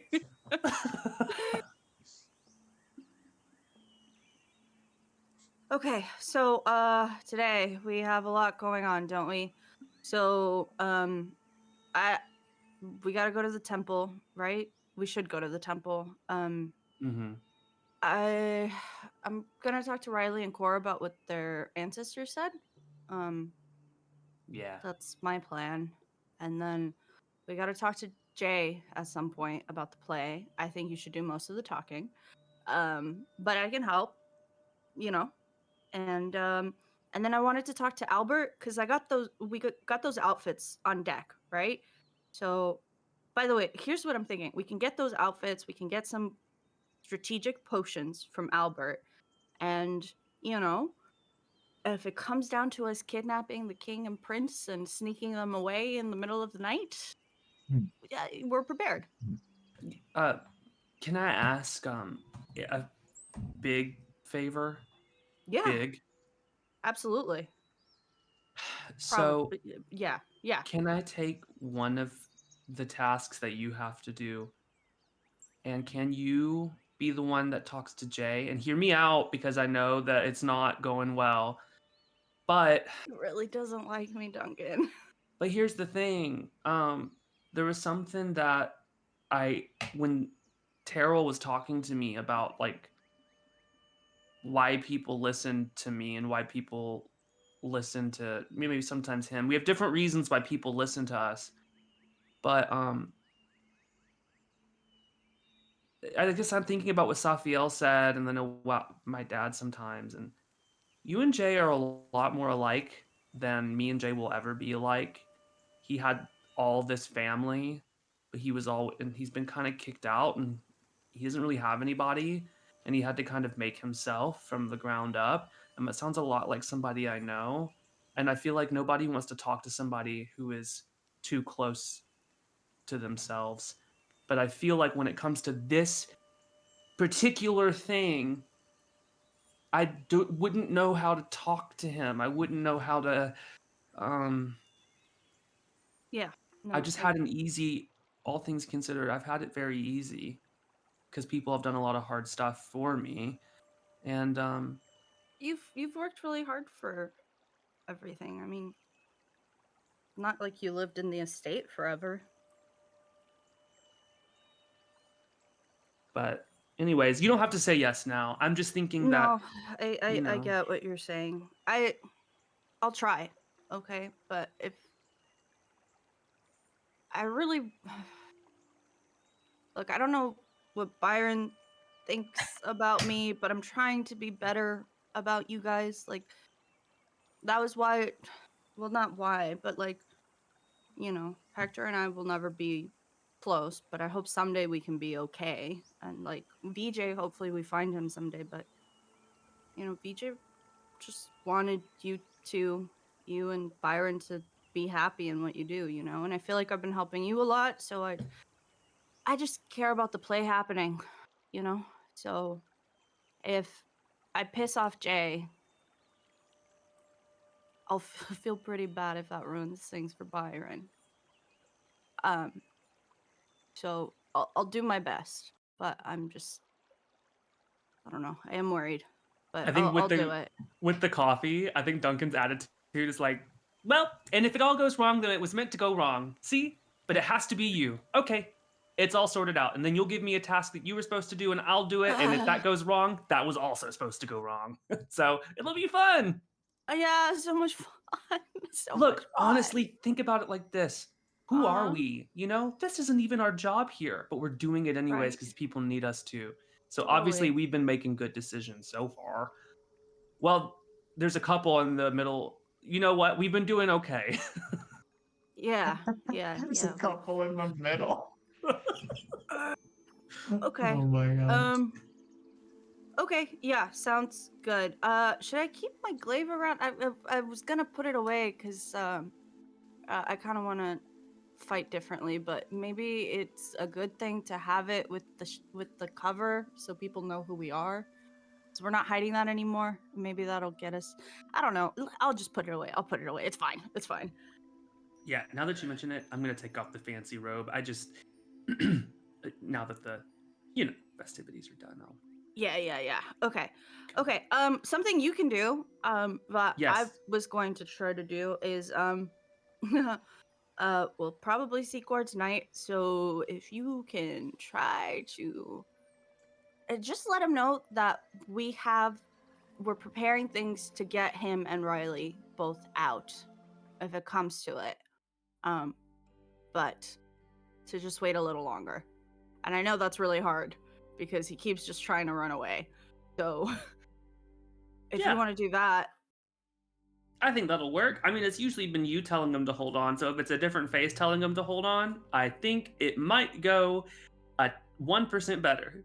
1% better. Maybe equally as good. I totally believe in you. I think you got this. Yeah. Send to back. Okay. So as you guys have been speaking, you start hearing rain pattering on the top of the observatory. Oh. Okay. It's raining. Well, let's go. Let's try to take care of these things as quickly as possible. All right, so you guys head out. The temple is still pretty empty. Oh my god, I forgot about that picture. What picture? Spies, nobles, vagabonds. Who knows? That's right. And the district the temple district has cleared out too. It seems like the tourists have gone on to other things. Is there anything you'd like to do, or do you just head on into the city center? I don't have anything to do here, I don't think. Yeah, me neither. So that Nikolai was really cool. I liked him. I liked his vibe. I think we need more people like Nikolai. Yeah. I don't think anybody really. He seemed so nervous, and then he just stood up for what he believed in, even though he was so nervous. It was awesome. It was really cool what he was saying too. I liked it. I liked it a lot.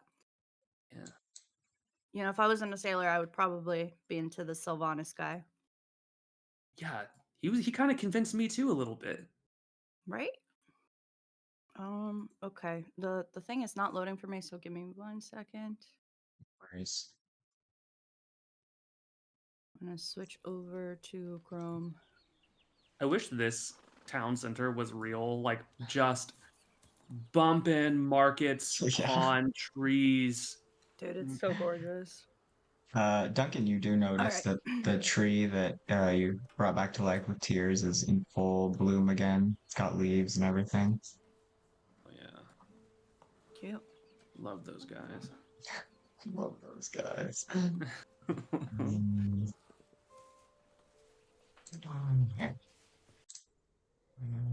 Hey, I was just thinking we can talk to Albert, and then if there's anything else you want to get done, we can get that done. But then, I mean, I think all we have left for tonight is go to the temple, right, to help everybody. Yeah, I think so. Yeah. Because you haven't told me about Byron. Oh, with the letter? That Byron wanted to hang out. I don't think you've told me. Oh. Shoot. Over coffee, did you tell her about your mom's letter? I did. Let's assume that while I was saying, when she said you need to like look out for Byron, I mean, yeah, like he wanted to hang out, but he couldn't say that in front of Dad. Oh, okay. So we'll do that and then go to Byron. Okay, that sounds good. Yeah, because he's at rehearsals right now. That makes sense. All right, so you guys head over to Albert's stall. You see that Alberto is helping him in the back. Oh, Albert! Hey, look, we're behind the bar now. Oh, look at us. You can't hide from us. Because we're such good friends. There's a line in the front, and this dragonborn woman kind of goes, well. And Albert says, one moment, miss. What is it? Oh, I have your potion, Nakna, that you commissioned. Oh, sweet. Yeah, thank you. And he gives that to you. What was it again? It was, I wrote it down. Let me see.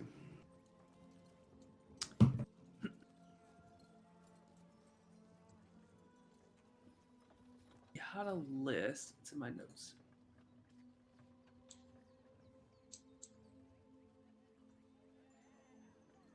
We'll go ahead and add it to your inventory. Rita, was there anything you wanted to say to Albert? Albert, I have some things that I want to buy from you. Potentially commission. Oh, well, I'd be happy to speak with you if you go to the end of the line. Oh yeah, no, definitely. I'm just I'll just wait. All right. You stay behind the counter.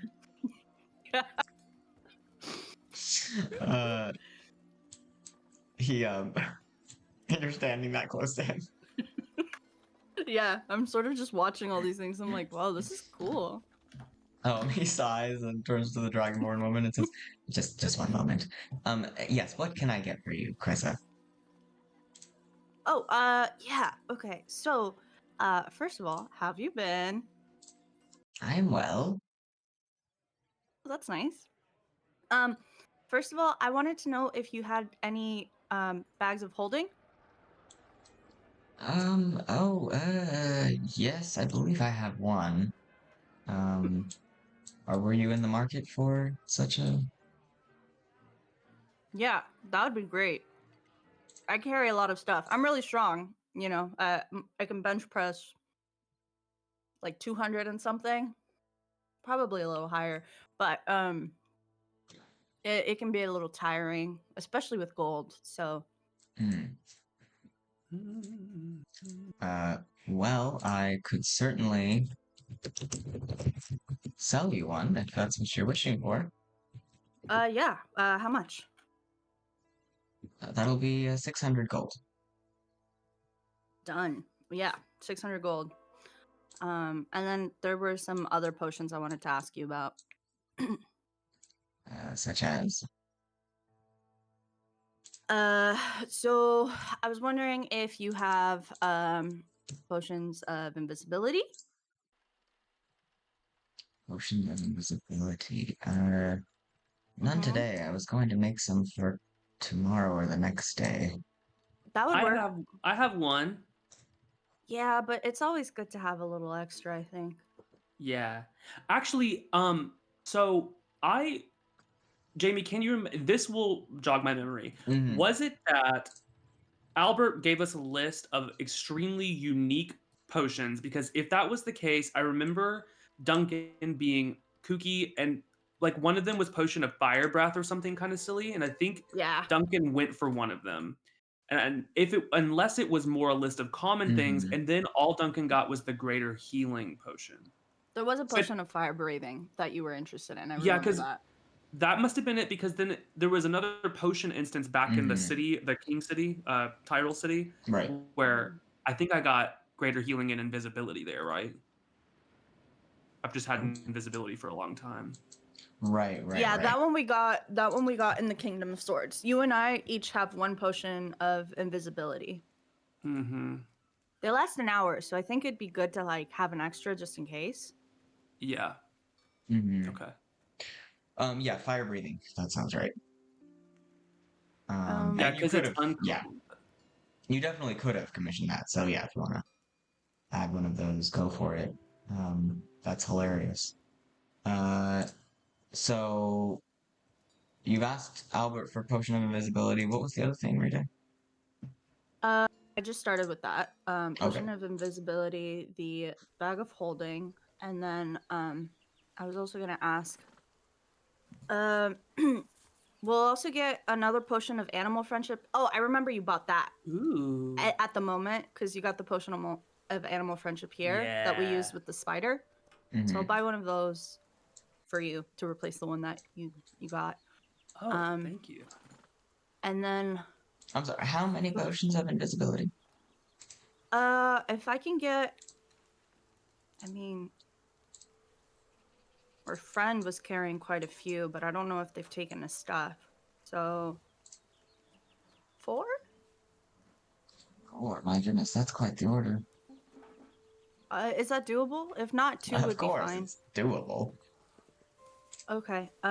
Okay. So 4 potions of invisibility, and then I 1 potion of animal friendship, and then do you have any potions of detect thoughts? Mm, I have the necessary ingredients. I haven't made that particular one in quite some time. It could be done. I could have it for you ready with the invisibility potions if you wish. Okay, cool. And any chance you have anything that makes things dark?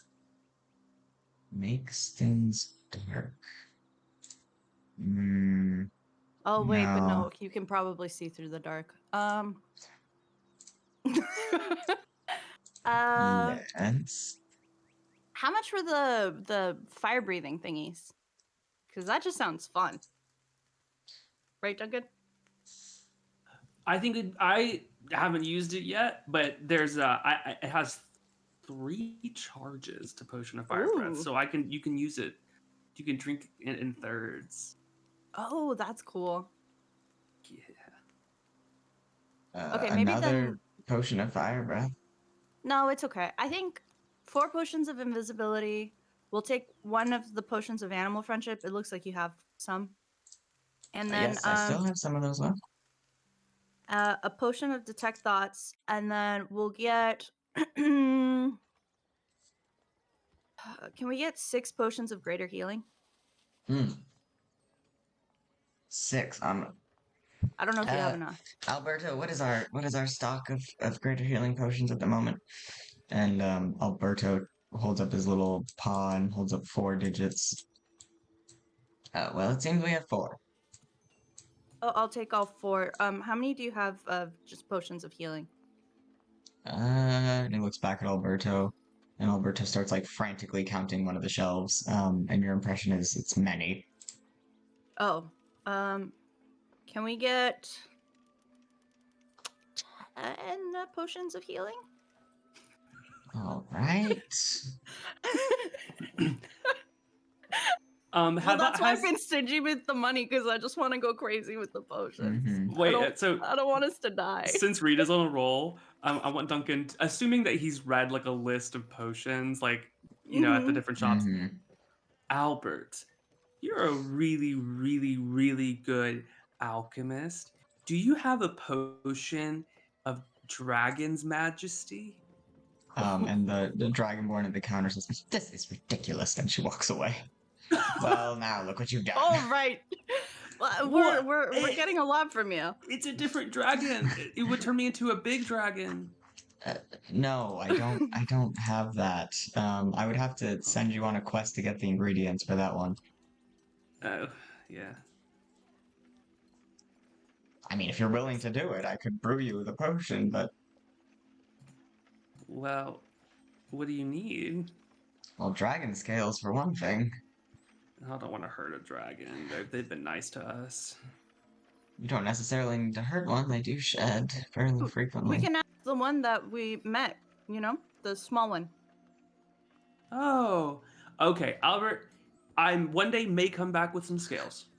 All right, you'll need at least 10. Okay, I'm going to write that down.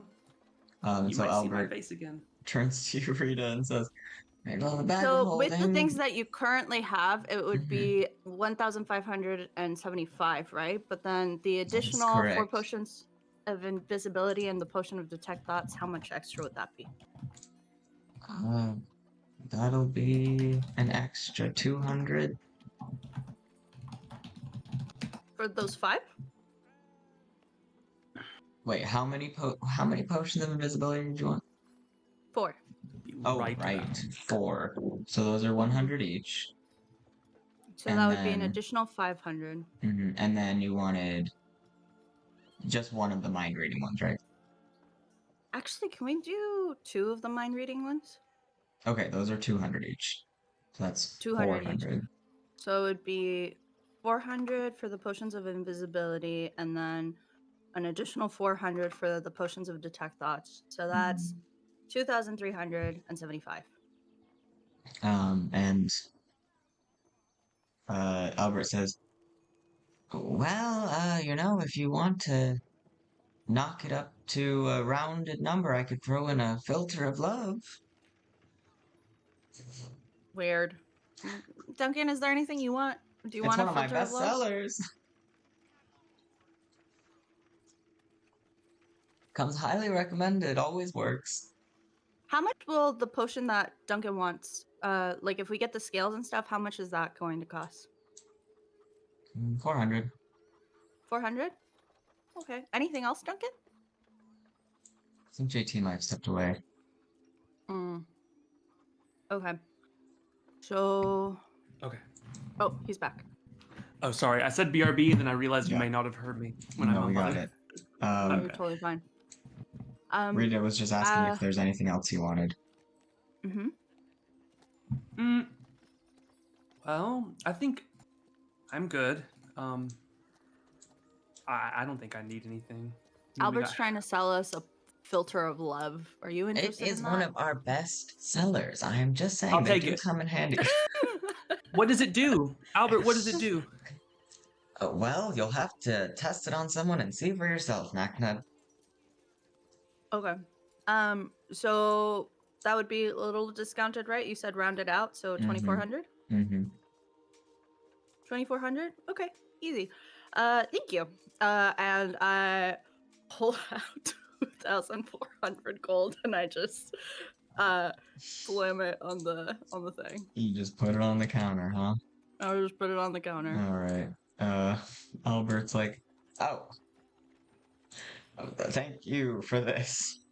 And he shovels it all into a bag under the counter. And he says, Alberto, grab a bag of holding and the potions for these fine customers. Sweet. Thank you. And Alberto. And then we'll come back with those scales. Oh, yes, good luck with that. Alberto comes over and he kind of hands you the bag of holding with it open and like looks into it. Like the potions are in there. Oh, cool. I just open it and I double check that they're all there. Yep, it's all there. Okay, great. Thank you. We get a bag of holding? Yeah. Well, Jay recommended we get one. Did you want one too? Can we commission one? A second one? I don't want Oh no, one. you're good? You're good? Okay. No, we just need one. Okay. Duncan lives the minimalist lifestyle. I'd lose it. All right. Albert says, anything else? Nope, that'll be it. Thank you. All right. Always lovely doing business with the champions of summer. Lovely talking to you. Oh, Duncan, we never talked to that skeleton guy. Do you want to go see what he does? Yeah. Hello. You approach the very tall skeleton man in the desert-worn clothes. He's clearly not human. He has spikes on his head that are bones. And he says, hello. Hello. Hi. What My do you name's do here? Duncan. Yeah. So relics. Oh, yeah. Relics in the desert.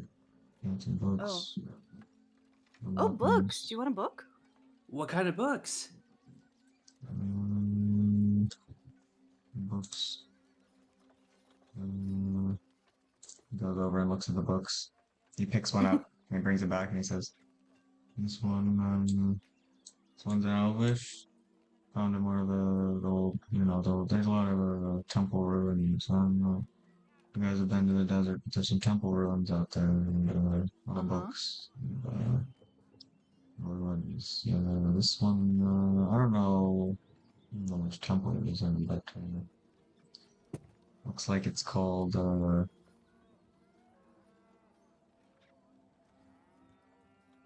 Waves at Night. I'll take them both. You get The Waves at Night? Yeah. Oh, that's the Elvish book? Yeah, that's the book that he has. I want it. Okay, and he says, oh, okay, maybe 2 gold? Oh, here you go. 2 gold. Thank you. Okay, I'll give you The Waves at Night. He says, we also got some shield, nice pickaxe if you're interested in any mining. Oop. Nice display of a little reptilian skull. There are a lot of interesting reptiles out in the desert. A What staff. did they die naturally or did Oh, who knows? Back in the day, maybe some of the worship of the temples involved sacrifice, or they could have just died out in the sun. But it's pretty rare to get bones out of the desert because of Goron's Bane. So some people collect that kind of stuff. Does that offend you? No, I woke up pretty recently, and my boss he sells here, and he's looking for some help. So I thought I'd lend a hand. I used to do more gathering of relics out in the desert, but he wanted someone to tend the shop. And the desert's pretty dangerous for bones, Orange Bane's out there. But I heard that's gone now, so go out. You sure you don't want anything else? We have No, you know a lot about relics though, right? Oh yeah. A little Do you bit. know anything about this? And I pull out the short sword that I won gambling with in the Kingdom of Swords. It was one of the skeletons put down a sword, a rusty old sword. Yes. And he looks at it and he says, he goes very Antiques Roadshow, and he says, I'd say this is a piece probably from the last 2 to 3 decades. Mm-hmm. Doesn't look that well made. I'd say it was probably an amateur blacksmith, probably working in the Kingdom of Swords. Oh, you said the Kingdom of Swords, right? Yeah, I would say that its origin is within the Kingdom of Swords, and he looks at the blade more specifically and says, "I'd probably place it more in the weight region than the smith, because it has signs of a particular kind of smithing technique that was actually created in the Isle of Wands, kind of made it to weight, didn't ever quite get to smith. So I would say it's probably worth about 3 copper. Oh. Yeah, that makes sense. I put it back in. If you're interested in upgrading, I don't have any swords. I do have a scythe. You need to do some farming. Oh, no, we're good. Thank you. And thank you for the book. Oh, sure. Feel free to stop by any time. I'm just, selling the wares. Okay, cool. Nice to meet you. Thank you. All right, Duncan, let's go. That guy was weird. I got a book. I guess. Yeah. I take a moment to like move things around from like my pockets and from Jay's bag into my bag now, so that we can return his bag to him. Right. As I'm doing that, can I check to see if I find Duncan's letter? Yeah, go for it. You do. It's in your pocket, so you find it. Nice. Okay. I will. Do you read it there and then, or what do you do? I probably open it up to just double check what it is, because I'm carrying Karis's letter as well. Right. Yeah, so just drop it in the Discord too. Okay.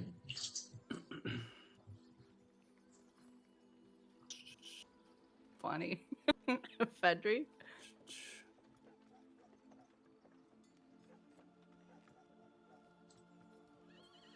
Duncan gets a book called, what was it called? On the Waves? The Waves at Night. The Waves at Night. Yeah. Hopefully it's not a salacious book, I'm hoping. It's in Elven. I can't read it. Okay. he that's the letter. I don't know if you just glanced at it. I'm not sure if Rita read it all. Probably see the sister. And read, one day I'm going to build a tower, and then I glance over at Duncan to see if he wants me to read it right now or if I should wait. Oh, yeah. You can read it. I wanted you to feel better because it seems like Oh. some. Yeah. Oh, I'm doing great, Duncan. Don't worry about it. Also, I appreciate you. It means a lot to me that you keep calling me your sister, even though, I appreciate it. Yeah, let's start walking over to like maybe we can go talk to the dragon and we'll walk in that direction and I'll read. Yeah? Okay. Yeah. All right, so you guys head to the. Looks like you're going to the historic district. Mm-hmm. Right. Oh. Historic district is looking pretty as always. It's dark, rainy. You haven't seen it rain there. Like the sand is all very like damp and muddy, so it's a very different vibe than the usual like dry vibes. But other than that, it seems honestly pretty dead at the moment. Not much the hustle dragon and was bustle. up, right? Was the dragon up?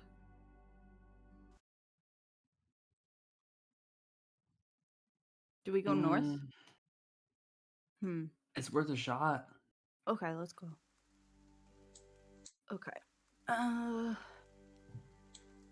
right, so you guys head over to the. Where did you guys go? We're going up. Trying to. Oh, okay. So you come across some orcs hanging out. They seem to have their own little powwow up here, and they're Oh, it's the talking. Bone King. And there's some bone. There's some skeletons hanging out with them. They all just kind of give you suspicious looks, but don't say anything as you pass by. Okay, goodbye. Okay, it must be to the west then. Yeah. So you guys head out to the kind of entrance to the ruins where Jay initially led you when you were starting your trek through the desert. Yeah, I was pretty drunk back then, so. Yeah. So you open up here, and last time you were here it was like the dead of night, so you couldn't see much. Now that it's daytime, you notice that there is this kind of beautiful pond with like this ruined temple in the middle. And there's a lot of statues, and it's a very kind of picturesque kind of ruins area. And you see Mist, who you also met that day, is seems to be giving a tour to a bunch of tourists. And she's kind of telling. Can she I has do her. a roll to see if I remember her? Because I was so go wasted. for it. Go for it. Oh, that's true. What do I roll? Give me a history. Okay. A 12?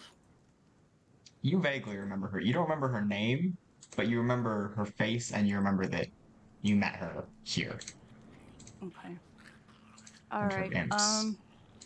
Duncan, I don't know if you want to talk to the dragon, and I'll read the letter while you do that. Mist says, "Oh, and as you can see, we often have explorers passing through. Be careful." Hello. And the crowd, and one of the people in the crowd says, "Oh, the heroes of summer, the champions, King Defeater." Oh. Yep. And Master Daykeep, follower of Ugis. That's me. It's good to see you guys. I hope you enjoy the tour. Mist is very smart. And Mist says, "Yes, in New Sunstar you will often see local celebrities wandering about. Please do not bother them." And her imps part of the scene. Her imps kind of hiss. Yeah, it's literally like a Hollywood tour, and like Tom Hanks is walking by. Say that. Her imps kind of like hiss to keep the crowd under control, and they're all like, "Oh." So you guys approach the dragon. I do, yeah, and I speak Draconic, so I'm gonna like kneel down and say, so many languages. Hey, hello. My name is Duncan, and I was about to say I'm on a quest, but really I'm doing a lot of stuff. It's not just one quest. Anyways, it takes me all over the world, and I've met dragons before, big dragons, and I met some, and they're really nice, and they help me out. And so that inspires me. There's this person, there's this cat, well, this Baxi that makes potions back there, and I asked him. I did not expect this to be true, but I asked him, "Do you make the potion of Dragon's Majesty?" Because it's like it sounds like the coolest potion, and I think it like temporarily transforms you into a dragon. So what I'm gonna say is that I want this potion because I think it might help people or I can save people. I would only use it if I need to like really protect somebody, and I would never turn into a dragon to do bad. Anyways, I need 10 scales, 10 dragon scales to even begin to make that sort of thing. Well, I don't. Alberto does, or Albert and Alberto. Anyways, if you happen to have shed any scales recently, and you don't mind, also I do know Draconic. Yeah, I'm speaking. I don't know if do you understand me? The dragon kind of dips its nose at you and responds in Draconic. To ask to be able to become one of us, even temporarily. This is a great request.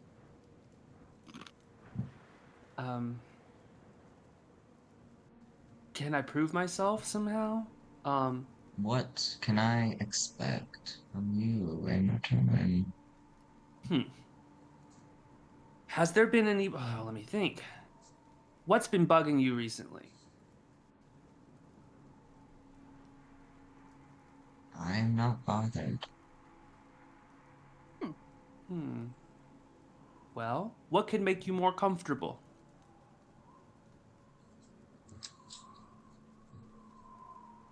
I do appreciate the food brought to me by that man who escorted you past here not so long ago.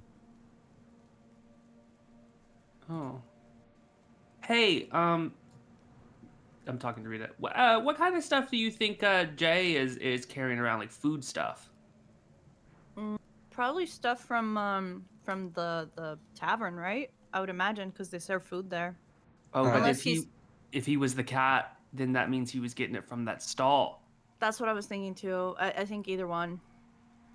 Duncan, you remember Jay explicitly said that the way to get past this dragon is food from Omar's. Right. Yeah.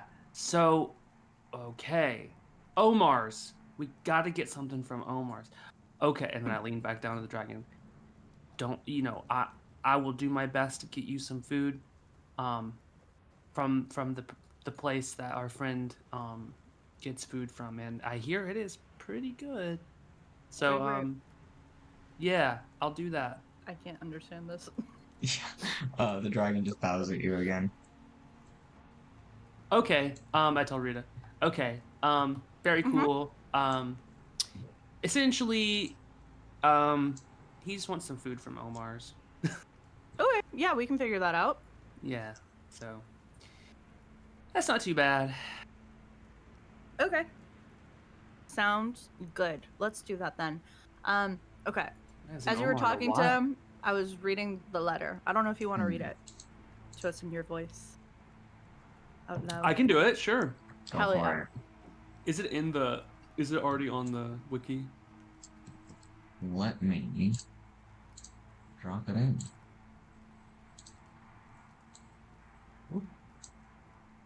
Better for now.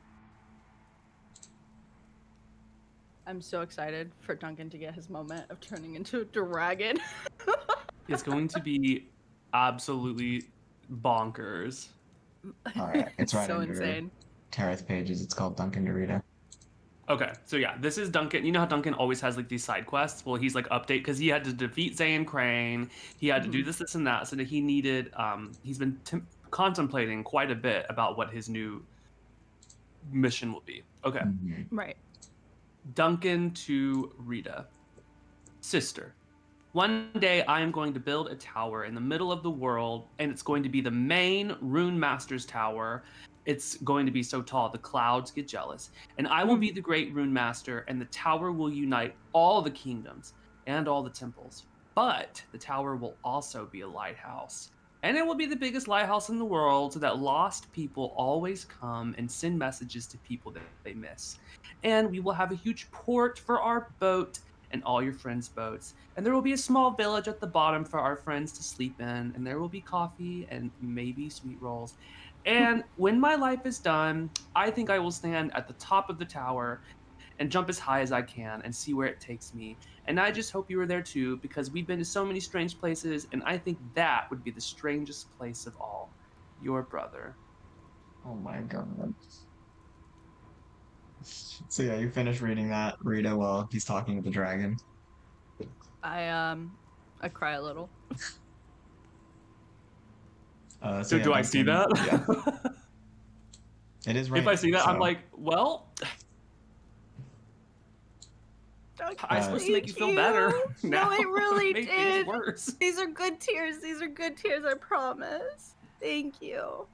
I think on our ways around, and I mean that wasn't. I mean, we're gonna have to build a big tower, so we're gonna if we meet somebody who knows how to build things, the dwarves that we met. Maybe one day we can get back in contact with the dwarves, and that will be one of the.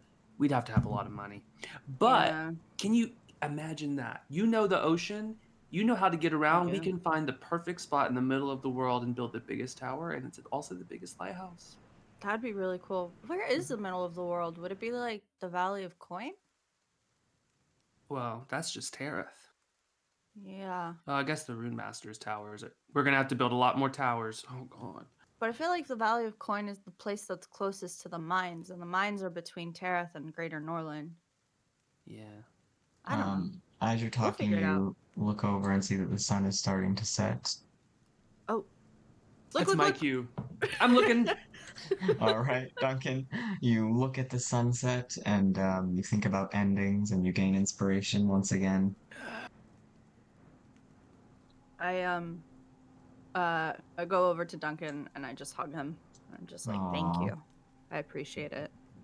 Yeah, you guys watch the sunset together. It's a very stormy, bleary sunset, obviously, but it happens nonetheless. And then Okay. the sun is set and grows quite dark. Whoa. I mean, it's still, kind of sunny, but. Okay, should we go to Omar's now or should we go? I mean, it is sundown. We should probably start heading over, right? Yeah. Okay. All right, so are you guys heading to the stables? Yeah, is there a way for us to get down? No. I went the wrong way. Yeah, so this is a very small, obviously like highly controlled area where tourists are allowed. Yeah. So you can only go so many ways. Oh, probably gonna see the coolest guy in the world. We're definitely gonna see frick, what's his name? Forgot. The arm wrestle guy. Yeah. Yep, so you guys head, oops, not that. You guys head down to the stables. Oh. Rita gets really excited thinking about the arm wrestle guy and she bolts ahead. Arsenio! Yeah, you head down to the stables. It is raining here too. The family looks like they're busy, with suiting up horses for people and everything.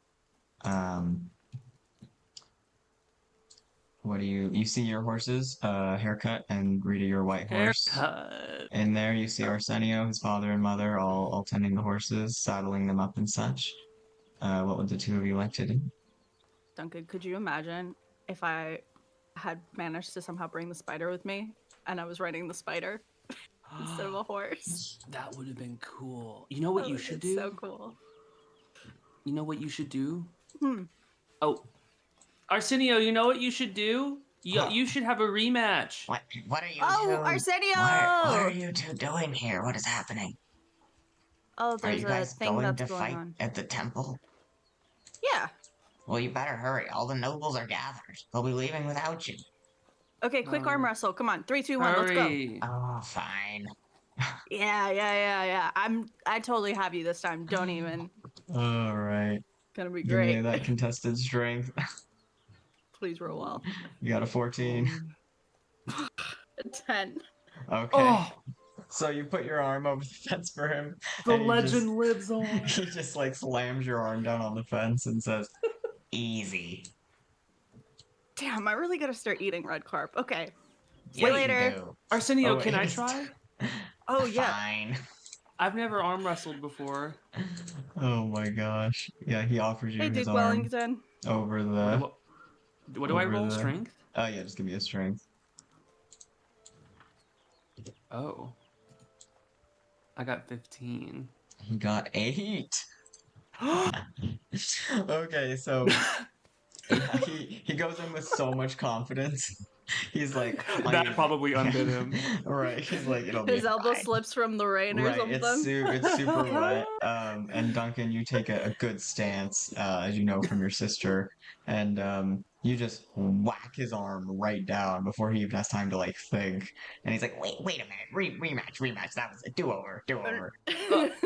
I'm so Full Sailor sorry. mode. I'm like, yeah, let's go. Have you been eating red carp? No, I've been eating a sweet roll.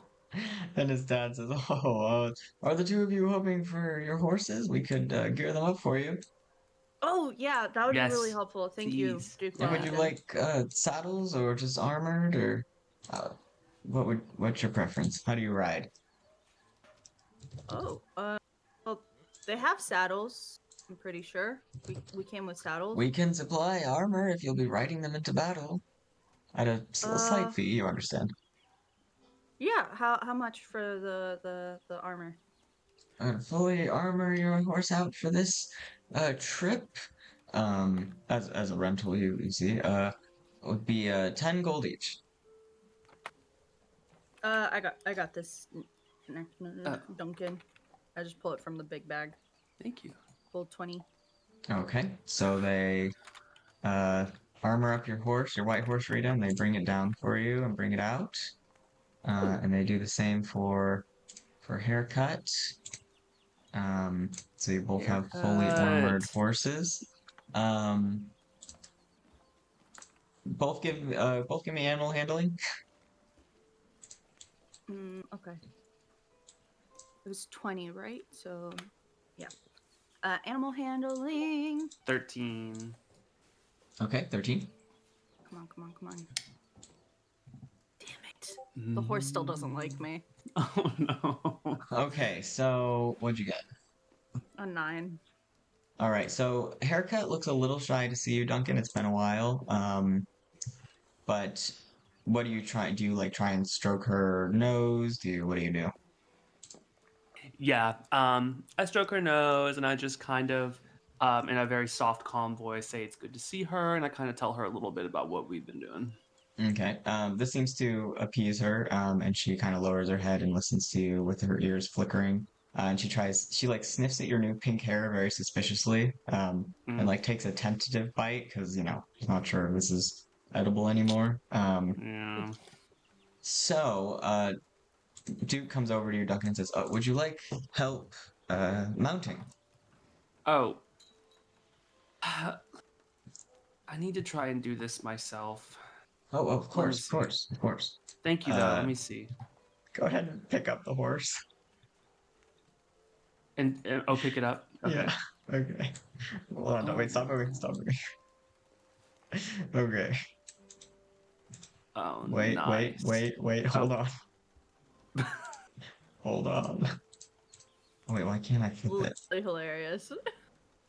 Oh, dang it. Hold on. Wait. Your new BFF is there, Nixalai.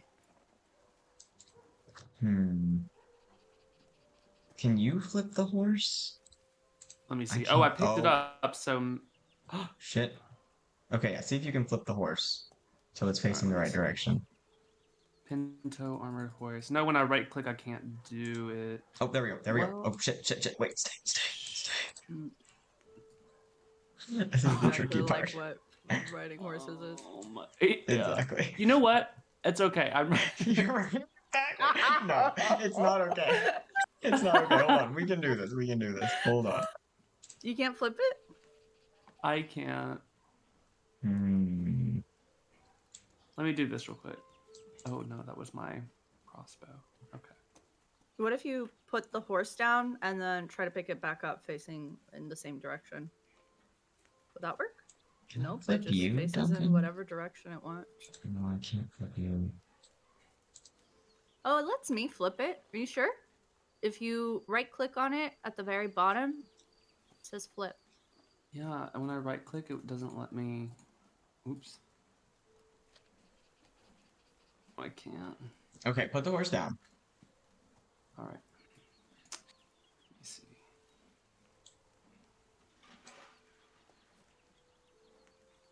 Okay. Oh, wait. Okay. Turn. Let me see. Oh, no, it's not. Okay, first you're gonna have to put the horse down. So that's The X. thing is, I can't even. I can just pick it up and move it around, but I can't even. If you open up the side and go to items, you should be able to put down. The horse isn't Hold even on. in my items. Really? The horse may have glitched out. Let's get another horse. Okay. This is my favorite thing in the world, so we're gonna do it right. I'll tell you what. You Oh, guys are I'm gonna so ride ready. these horses. It's gonna be glorious. Okay. Hey. Okay, whoops. Hold on. Okay, I'm gonna make it pick upable. Okay, pick it up. Oh no. Oh, I can send it around. I can flip it now.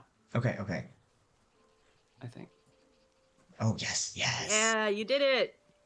Oh, Okay, hell can we move it yeah. down? Yes. Okay. Hold on, it's a little too. There we go. Okay. Yeah. Rita. Okay. Rita, on that 9, the horse It was is not definitely feeling not it. easy. It doesn't remember you. Do you try and mount it right away? I honestly on a 9, probably. Okay. Yeah, it shies away. You're having a really tough time. Duke comes over and Dang gives it. you some oats to offer it. Um, Okay, I offer it some oats. all right, it takes the Would it oats. help if I name you? I can name you Oats if you like them. It just keeps chomping away at the oats. And Duke says, "Well, that's a fine name for a horse out here. Let me hold the reins while you mount." Okay, He does Haircut thank and that. you. oats. Yeah, so you managed to mount. You're pretty used to mounting horses, I would say. So it's not that you don't know how to do it. It's more just this horse is a little shy of you. Oh, me? I don't think Rita's used to Oh mounting no, she's horses. she's not. She does. Oh, I guess she No, wouldn't, would she? no, because she was a sailor for so long. I think she Right. probably has done it when she needed to, when she would be expected to go to the Mhm. estate, and that was a thing. But she always like sucked at it. Right. I always roll poorly with this horse, so I think I it makes know. perfect It's sense. just cursed. So you head on over. Do you want to do anything with your horses first, or you just want to head on to the group? I probably just want to head over to the group. I've been warming Haircut up. We've been trotting Okay. around. All right. So Duke says, "Farewell and good luck on your journey." I know I'm just gonna have to do this, so just chill out. I'm gonna drag you guys over because I did not. Oh, uh, we're not gonna be able to I did move. not clear a path for you guys. So let me just get you over there. Come with me. But yeah, Rita's you just guys. like holding tight to the reins and is just like Right. shoulders kind of hunched and it's like, okay, yeah, let's go. So your horses easily jump over this bit of rocks. And no. Stop. Oh my god, I've done it now. Okay, it's fine. Oh, we're Your good. horses easily kind of jump over this, and then you are on the side with the party. You see a royal guard. You see a lot of people with weapons who you don't necessarily recognize. You do see Nixalai, Whoa. and then kind of heading things up, there's Riley and Safiel. Safiel is in full armor. She has a moon-touched spear on her back, so she's just kind of glowing with that. A couple of the other party members have lanterns on their horses, so there's some light. Riley is addressing everyone, talking about what they're going to be doing. He sees the two of you ride up and gives a nod. and he seems to be like just finishing up his intro speech as you write up, so you don't hear a lot of it. Is there anything you would like to do? Oh, lantern. Yeah. I'll just put Skip it away. that. I don't think Rita would Skip actually that have it wood. out. Okay, so she's Oh. just got it on her. Yeah. Yeah. Duncan, you take out your Lathander's drop, your Lathander oil lantern. Yes. Core isn't And here. nope, no core. Core isn't here. Okay. Nope.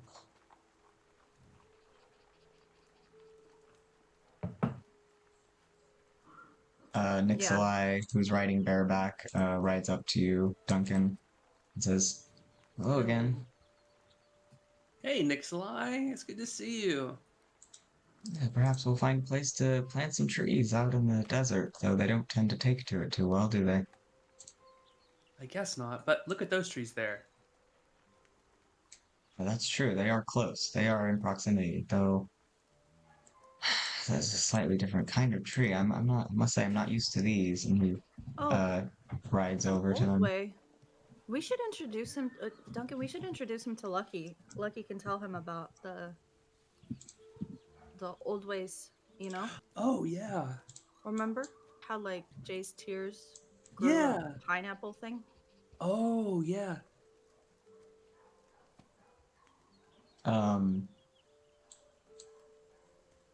As everyone's kind of getting ready to go, you see at the front Riley rides over to Safiel, and the two of them seem to be talking. And everyone else is just gearing up to go. Okay. Yeah, I don't think Rita does anything. I think her full focus is just on like not angering her horse. Yeah, so the horse it obeys your leadings, but it's clearly any wrong step from you could Yeah. could lead to disaster. Oh, oats. And Duncan's going that way. I'll go that way. nope. I'm just looking at the tree with Nixalai. Yeah, Nikolai's like, yeah, fascinating species that grows right on the sand in the beach. It is very interesting. I wonder how it manages to root itself in such an unstable ground. That's a good question. You hear all the other fighters are hyping themselves up about the journey, and here I'm gonna say you can overhear what Safiel and Tarl are saying. They're not like being quiet or anything. And Safiel is saying, "Shall we race, Your Majesty?" And Riley just laughs at this and looks back at the party as if like, obviously I cannot just ditch everyone, Safiel. And she says, "Well, that is your loss." And she gives one look back at like where New Sunstar, the city, is, and over the coast and back towards the land, you can kind of see the lights from where the city is, all the lanterns in the dock, or the dock as well, over to the east. And she just gives one look back at everything, and her eyes kind of narrow, and she says an elven word to her horse, and it just suddenly takes off across the sand and is very quickly vanishing in the darkness as she rides away and becomes just kind of a glowing spot in the distance. She is out. What if I repeat that elven word? You do? You do that? What does the word mean? When I translate it? She said away to her horse. Okay, I'm gonna turn to Rita and say, there is an extremely, extremely small chance that this will work. And if it does, I will try to be right back, okay? Yeah, okay. All right, and then I say that word. You say it to Haircut. Yeah. All right, give me give me an animal handling. 12. Okay, yeah, nothing happens. Haircut doesn't seem to Okay. recognize this word. Great. Okay. She like turns her head back and looks at you, but doesn't move. Okay. It's like a trained thing as opposed to like a sort of Yeah, it's not magic. secret Right. elving to Yeah, horse yeah, yeah. language type. Right, Okay. right. And Riley says, "All right, thank you everyone again for coming. If you're all ready, we should head out into the desert. Stay close. Obviously, for those of you with lanterns and anyone who doesn't have dark vision, stick together, and we should be there by midnight. It's not too long of a journey on horse. Um, don't be afraid to call out if anyone gets spooked. Obviously, we're heading into some dangerous territory, and we're all going to be working together, so let's keep that in mind." He starts riding forward, and oh no, not the lantern, and he is followed. Okay. I have a lantern if anybody needs to stick around. Is what I say. I'll stay near Duncan because I do not have dark vision, and I do not. Yeah, Nixalai sticks near you, Duncan. Not because it seems like he needs to, but because he's, you're like his friend here. And he's clearly like he doesn't seem hype for the battle at all. It seems like he's really just there to see what there is to see out there. Yeah. So he's much more just tagging along.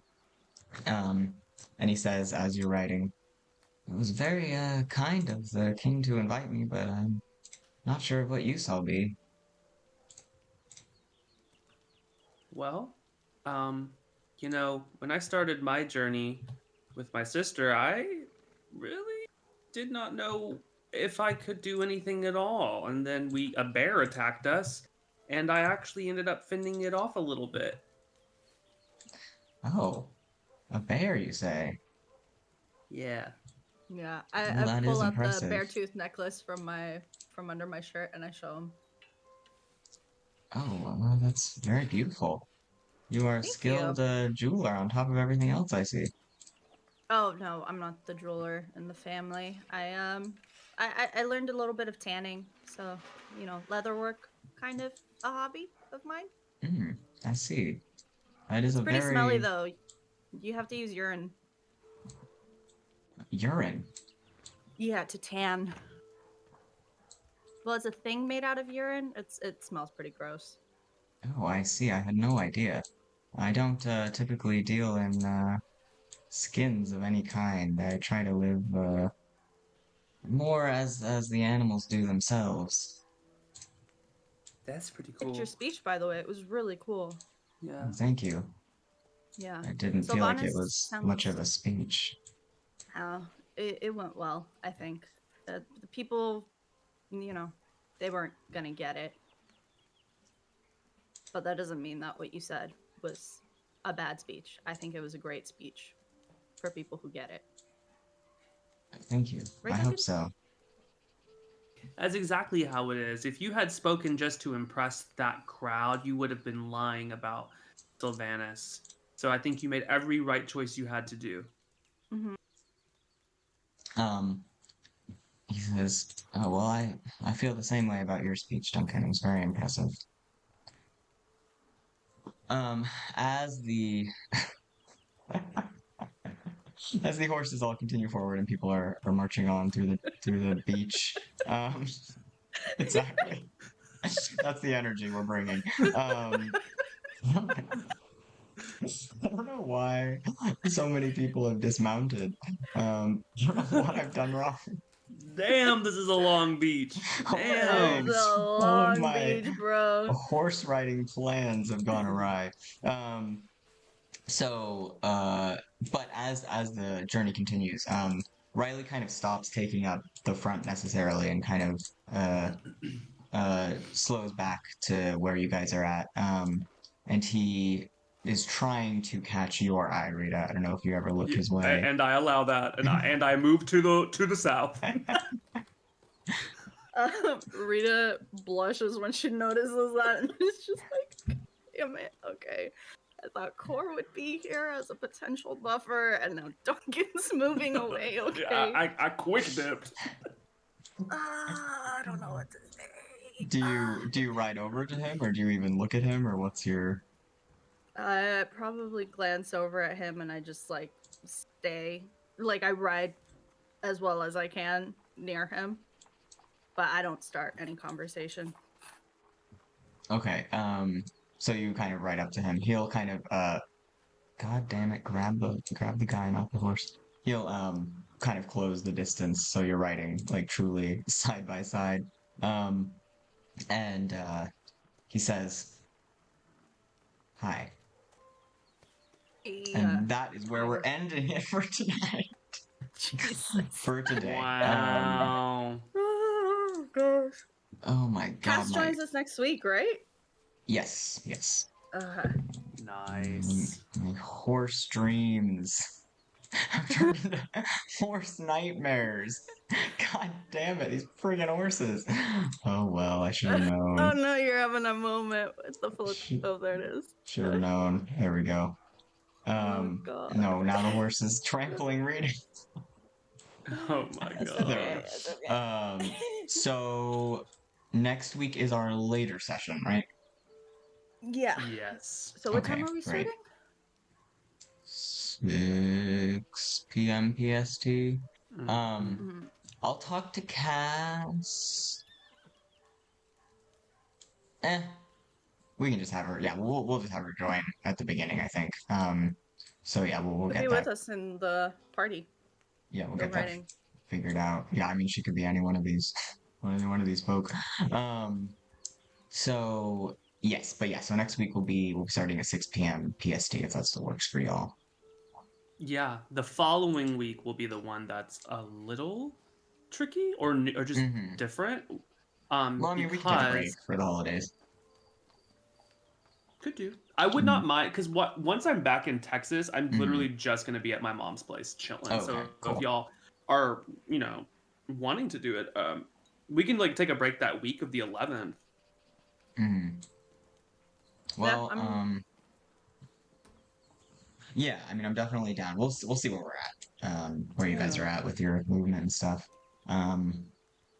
But yes, that is the plan. This was super fun. This was a really fun session. Thank you guys. Yeah, it was you. chill. Thank I'm gonna you, get this Jamie. horse chaos set up. I'm telling you what, next time these horses are gonna behave. I love it. You were so excited about the horses too. Yeah, right. Oh. But I'm glad that Cass is gonna be dropping in right on this juicy Right conversation. on this fucking conversation. I'm sure she's gonna. She just is one of the people and keeps like creeping up to overhear what they're saying. Yeah, she's just like, what the fuck is going on with the What's king going and on? that girl? Is that the fucking king? What is happening? Yeah. All right. I gotta run to work. Great session.